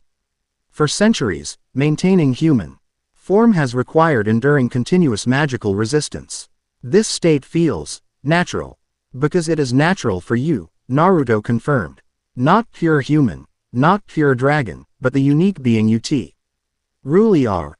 The first dragon slayer who experienced complete transformation and returned with both aspects intact. The profound implications of this statement visibly impacted Irene. For 400 years, she had defined her existence as an unnatural state requiring constant correction, a dragon forcibly constrained to human form through magical will. The possibility that her true nature might be neither purely one nor the other but a legitimate intermediate state challenged the fundamental narrative of her existence. Can this be maintained without your stabilizing influence? She asked, pro-cetical considerations asserting themselves despite the emotional significance of the moment. With practice and proper channel development, yes, Naruto replied. Your magical pathways need to be configured to allow continuous flow between aspects rather than rigid separation. It's similar to what happened naturally during my awakening, but would require deliberate restructuring in your case. A complex enchantment, Irene mused. Her centuries of magical expertise already conceptualizing the necessary modifications. Self-applied progressive reconfiguration of fundamental magical pathways. Theoretically possible, though unprecedented. Not entirely unprecedented, Naruto corrected. The markings that appeared on my skin during awakening serve exactly this purpose, channels where opposing energies flow in harmony rather than conflict. A similar pattern could be developed for your specific condition. As they discussed technical approaches to stabilizing her newfound equilibrium, a sudden alarm blared throughout the facility. Red warning lights flashed as automated systems detected a dimensional disturbance materializing directly above the research complex. Unscheduled rift formation in progress, announced the facility's communication system. All personnel implement containment protocol Delta. Repeat. Unscheduled rift formation in progress. Miragen's voice came NTLY through the chamber's communication link. Naruto, this isn't a standard dimensional rift. The energy signature is specifically draconic, old and powerful. Something's coming through deliberately, tracking a magical signature within this facility. Irene's expression shifted from experimental curiosity to strategic assessment in an instant. The dimensional thinning makes draconic sensing more acute across barriers, she observed. My partial transformation likely created a beacon detectable to certain ancient dragons still active in pocket dimensions. Could Acnologia? Naruto began. No, Irene interrupted firmly. Your father's consciousness is fragmented across dimensional boundaries after his defeat. This is something else. Something attracted specifically to the combination of our draconic signatures. The facility shuddered as something massive impacted the outer defensive barriers. Through the observation portal, they glimpsed an enormous scaled form circling the reseer. Complex. Emerald green with obsidian highlights, its wingspan casting shadows across multiple buildings despite the midday sun. Chronos, Irene identified, recognition and wariness mingling in her tone. The Time Dragon. Ancient even by draconic standards, and one who particularly despised dragon slayers during the Civil War. He should have been sealed away centuries ago with the other dragon royalty. The dimensional thinning must have weakened his imprisonment, Naruto surmised, already adjusting his triadic energy from experimental support to combat readiness. Can you maintain this intermediate form without my framework? Irene assessed her condition with ruthless honesty. For approximately 20 minutes before stability degrades. After that, either full reversion to dragon foe, or collapse to human with severely depleted magical reserves. Then we have 20 minutes to address this threat before reconfiguring our approach, Naruto concluded. Hinata, Miragen, coordinate. With facility security to evacuate non-essential personnel and establish secondary containment perimeters. We'll engage Chronos directly and attempt to determine his intentions before resorting to force. The practical battle planning seemed to reassure Irene, whose expression shifted from momentary alarm to calculated assessment. Chronos was arrogant even among dragons. He will expect submission rather than resistance. We can use that expectation tactically. As facility alarms continued blaring, they made their way to the central courtyard where the massive dragon had landed after breaching the outer defensive barriers. Close up, Chronos was even more impressive, each scale gleaming like polished emerald, eyes that shimmered with temporal energy rather than standard biological structure. And an aura of such ancient power that the very air seemed to warp around his form. Abominations, the dragon rumbled, his voice resonating at frequencies that made the ground vibrate beneath their feet. The half-breed spawn of traitors and the slayer who defied natural law. How fitting to find you together as the dimensions realign. Naruto stepped forward, his draconic markings glowing, with steady intensity rather than aggressive flaring. We are not your enemies, Chronos. The dimensional thinning occurs naturally as part of the convergence cycle. There's no need for conflict. The ancient dragon's laugh shook loose debris from nearby structures. Conflict is inevitable when natural order is perverted. Dragons do not breed with humans. Elements do not harmonize with their opposites. Time does not flow backward. His massive head lowered, temporal energy gathering visibly around his jaws. Yet here you stand. Violations of cosmic law given flesh. Cosmic law evolves, Irene countered. Her partially transformed state allowing her to project her voice with draconic resonance that matched Chronos' own. The barriers between dimensions thin not through violation but through natural cycles you yourself once maintained, Time Dragon.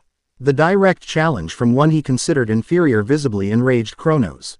You dare lecture me on dimensional mechanics, Slayer. Ho corrupted draconic essence through human limitation. The temporal energy around his jaws intensified. Your existence offends the natural order. Time itself rejects your aberration. Without further warning, he released a devastating breath attack. Not fire or conventional elemental energy, but concentrated temporal force capable of accelerating or regressing targets through their personal timelines. The attack could age a human to dust in seconds or revert them to infantile helplessness with equal ease. Naruto reacted instinctively, channeling the chaos aspect of his heritage to disrupt the temporal wave while simultaneously creating a shield of 9 tails chakra around himself and Irene. The collision of energies created a spectacular discharge that scorched the courtyard's stone floor but left them unharmed. Acnologia's spawn indeed, Chronos observed, genuine surprise momentarily replacing rage. You control chaos without succumbing to it, an impossibility your father never achieved. Because he lacked balance, Naruto replied, maintaining defensive positioning while assessing the dragon's vulnerabilities. Chaos without sky, destruction without healing, power without purpose. Irene moved with the fluid grace of her intermediate form, crimson energy gathering around her hands as she prepared her own offensive capabilities. You're trapped in outdated thinking, Chronos. The dimensions evolve, dragons evolve, even cosmic law adapts to new realities. Your rigid perspective belongs to an era long past. Insolent hatchling, the dragon snarled, temporal energy now swirling around his entire form rather than just his jaws. I walked between worlds when your ancestors were primordial ooze. The laws of dimensional integrity were written in my blood. Then you should recognize when those laws enter natural transition phases, Naruto countered, attempting to reach the ancient wisdom that presumably existed beneath the dragon's rage. The convergence isn't violation but renewal, the cosmic cycle your generation established. For a moment, Chronos seemed to consider his words, ancient eyes assessing Naruto with calculations spanning millennia. Then, with startling speed for his massive size, he struck, not with breath attack but with physical force, his tail sweeping across the courtyard with devastating impact. Naruto leapt upward, the draconic CTS of his physiology providing enhanced reflexes and aerial mobility. Irene similarly avoided the attack, her partial wings providing enough lift to carry her safely above the destruction. The Reseer facility wasn't so fortunate. An entire wing collapsed under the impact, though thankfully evacuation had already removed personnel from harm's way. Diplomatic approaches appear ineffective, Irene observed dryly, her hands now glowing with complex enchantment patterns. Permission to demonstrate why I earned the title, Scarlet Despair. Try not to destroy the entire research complex, Naruto requested, channeling his triadic energy into offensive configuration. Coordinated attack on 3. Irene's smile carried predatory edge, her draconic aspects responding to the prospect of genuine combat after centuries of restraint. 3. They moved with synchronized purpose, attacking from opposite sides to divide Chronos' attention. Irene unleashed an enchantment of staggering compli. Ziddy, reality itself warping around the dragon as she rewrote the physical properties of air to create localized high-pressure zones that restricted his movement. Simultaneously, Naruto channeled his chaos aspect into concentrated form, targeting the temporal energy fields Chronos generated as defense. The ancient dragon roared in fury and surprise as his temporal manipulations fractured against Naruto's chaos energy, opposites that should have amplified each other instead creating mutual disruption. Before he could reconfigure his defenses, Irene's enchantment constricted further, immobilizing his wings and restricting his massive head's movement. Impossible, Chronos rumbled, genuine confusion replacing arrogance. No slayer can counter temporal manipulation. No enchantment can bind draconic royalty. Perhaps it's time to reconsider what's possible, Naruto suggested, maintaining pressure through controlled chaos energy while moving closer. The world evolves, Chronos. Even dragons must adapt or fade into irrelevance.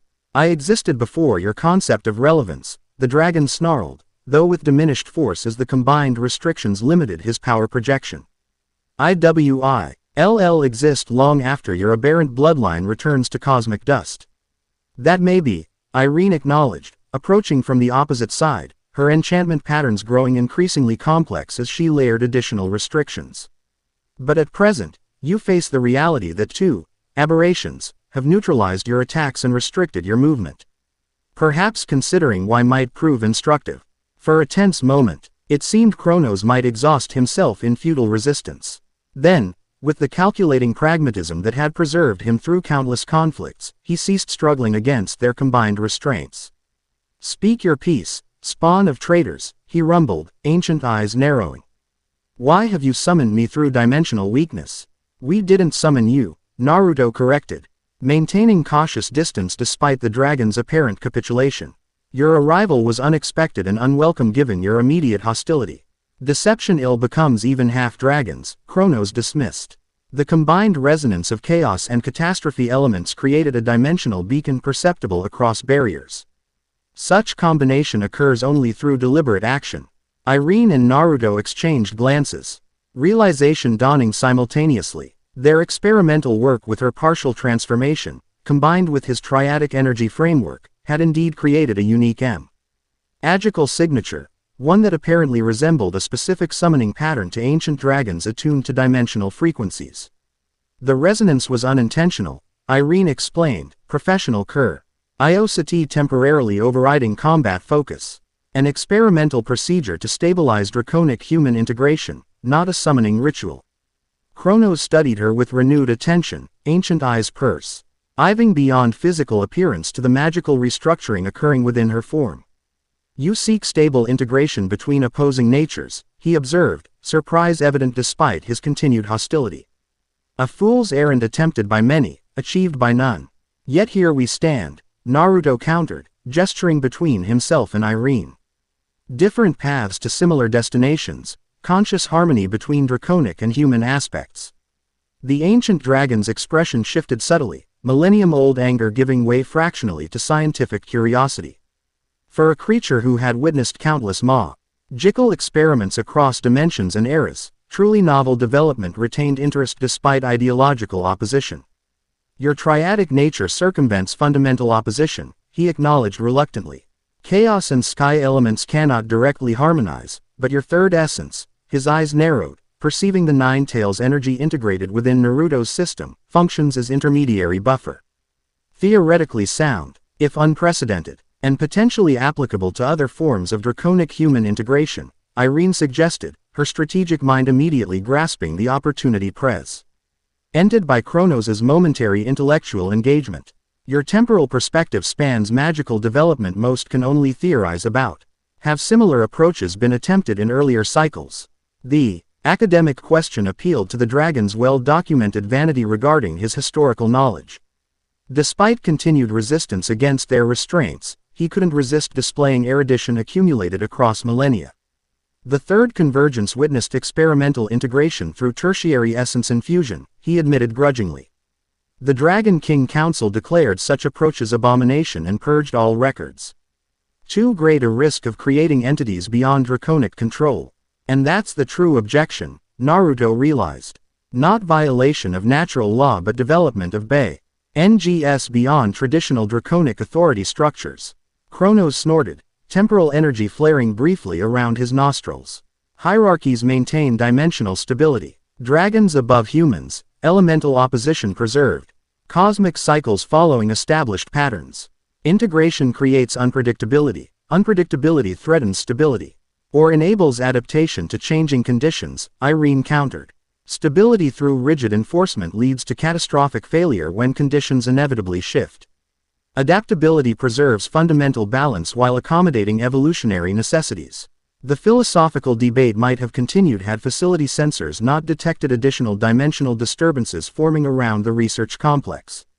Unlike Chronos' deliberate passage, these manifested as standard convergence rifts, golden tears in reality that indicated the natural thinning process had accelerated in response to the concentrated draconic energies gathered in one location. Your presence destabilizes dimensional integrity, Naruto observed, nodding toward the forming rifts visible through the courtyard's open ceiling. The natural convergence responds to draconic royal essence across boundaries. This is precisely what coordinated management was established to prevent. Chronos followed his gaze, ancient eyes narrowing as he assessed the proliferating rifts. Dimensional cascade, he identified grimly, accelerated thinning triggered by concentrated opposing elements. If not contained, exponential proliferation will follow. Then our immediate priority FTS from philosophical debate to practical containment, Irene declared, her centuries of strategic experience asserting itself. Can you reverse temporal flow around these rifts, Chronos? Create localized time regression that returns dimensional fabric to pre-thinned state. The ancient dragon's surprise at her practical knowledge of temporal manipulation was evident. Theoretically possible but magically exhausting. And it would require releasing your restrictive enchantments. A calculated risk, Naruto acknowledged. But continued proliferation presents greater threat than your potential resumption of hostilities. After brief silent communication with Irene, they simultaneously released their respective constraints on the ancient dragon. Chronos rose to his full impressive height, temporal energy swirling visibly around his form as he reasserted complete control over his considerable power. For one tense moment, it seemed he might simply resume his attack now that restrictions had been removed. Instead, pragmatic assessment of the deteriorating dimensional stability apparently outweighed ideological objection to their existence. With surprising grace for his massive form, Chronos rose into the air, positioning himself centrally among the proliferating rifts. Maintain distance, he commanded, temporal energy gathering in patterns of exceptional complexity around his wings and jaws. Temporal regression affects all matter within its influence. Your partially draconic physiologies might withstand exposure, but the outcome remains unpredictable. As they retreated to safer distance, Chronos released his temporal manipulation, not as an attack but as a carefully controlled field that enveloped the visible rifts. Within this field, golden tears in reality appeared, to move backward through their formation sequence, shrinking and eventually disappearing completely as the dimensional fabric reverted to its state prior to their arrival. The magical expenditure was clearly substantial, even for a dragon of Chronos' caliber. As the last rift sealed, he descended heavily to the courtyard, his massive form radiating exhaustion despite maintained dignity. The immediate cascade is contained, he announced, his voice carrying less resonant force than before. But dimensional stability remains compromised by your experimental integration. The risk of recurrence persists as long as chaotic and catastrophic elements commingle in close proximity. Then we adapt our approach, Naruto decided, practical problem solving replacing combat readiness. Irene's stabilization can continue with modified protocols that minimize dimensional resonance. The research must proceed, but with appropriate containment measures. Arrogant hatchling, Chronos rumbled, thou with more resignation than genuine anger. You speak of containing forces beyond your comprehension. Yet comprehension grows through investigation rather than rigid adherence to established limitations, Irene countered. The convergence proceeds regardless of individual preference. Adaptation offers the only viable path forward. The ancient dragon studied them both with eyes that had witnessed the rise and fall of civilizations across multiple dimensions. Whatever his personal feelings about their existence, pragmatic assessment apparently recognized the futility of continued opposity. On in the face of their demonstrated capabilities and the natural progression of the convergence cycle. I will observe rather than intervene, he declared finally. The time dragon's role has always been witness to cosmic cycles. Perhaps. He seemed to struggle with the concession. Perhaps even established patterns deserve objective assessment when confronted with unprecedented variables. C. Oming from a being of Kronos' age and ideological rigidity, this limited acknowledgement represented significant philosophical compromise. Naruto recognized it as such, responding with appropriate RMAL respect rather than presuming premature alliance. We welcome objective observation, he stated, inclining his head in the traditional gesture of acknowledgement between draconic entities of different hierarchical positions. And value historical perspective that spans previous convergence cycles. Do not mistake pragmatic non-interference for approval, chaos spawn, Kronos warned, though without his earlier hostility. I reserve judgment on whether your integrated existence represents evolutionary advancement or abominational regression. Time will reveal truth, as it always does. With that qualified piece established, attention turned to addressing the considerable damage inflicted on the research facility and developing modified protocols for continuing Irene's stabilization OCESS without triggering further dimensional disturbances.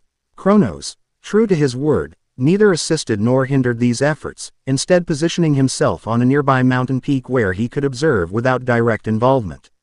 As night fell over the complex, emergency repairs underway and modified containment fields established around their experimental chamber, Naruto found Irene standing alone on a balcony overlooking the moonlit landscape. Her form had reverted to primarily human appearance, though subtle draconic features remained visible, faint scaling at her temples, slightly elongated canines. Eyes with vertical pupils similar to his own.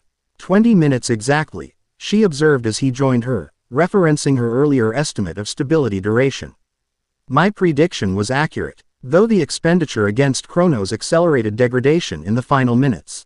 Yet you maintained conscious control throughout, Naruto noted. No reversion to mindless draconic state despite significant combat stress.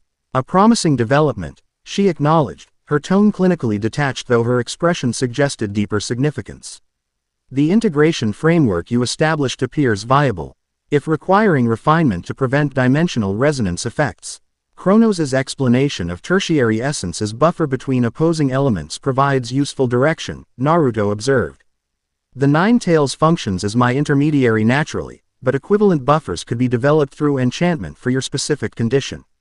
Irene nodded thoughtfully, centuries of magical expertise already conceptualizing potential approaches. Custom enchantment patterns functioning as energetic mediators between catastrophe draconic essence and human consciousness. Theoretically sound, practically unprecedented, but then, unprecedented solutions appear to be your specialty. The subtle compliment, delivered with typical Irene reserve, nonetheless represented significant acknowledgement from someone of her magical stature and historical experience. Before Naruto could respond appropriately, she continued with unexpected directness. I came seeking information and potential stabilization techniques. I did not expect. She hesitated, seemingly searching for precise terminology. I did not expect to experience genuine integration, however briefly. To maintain consciousness and identity while expressing draconic aspects without suppression or domination. The sensation was liberating, Naruto supplied when she trailed off. Being fully yourself without GHTING against any aspect of your nature. Yes, the simple confirmation carried weight beyond its brevity.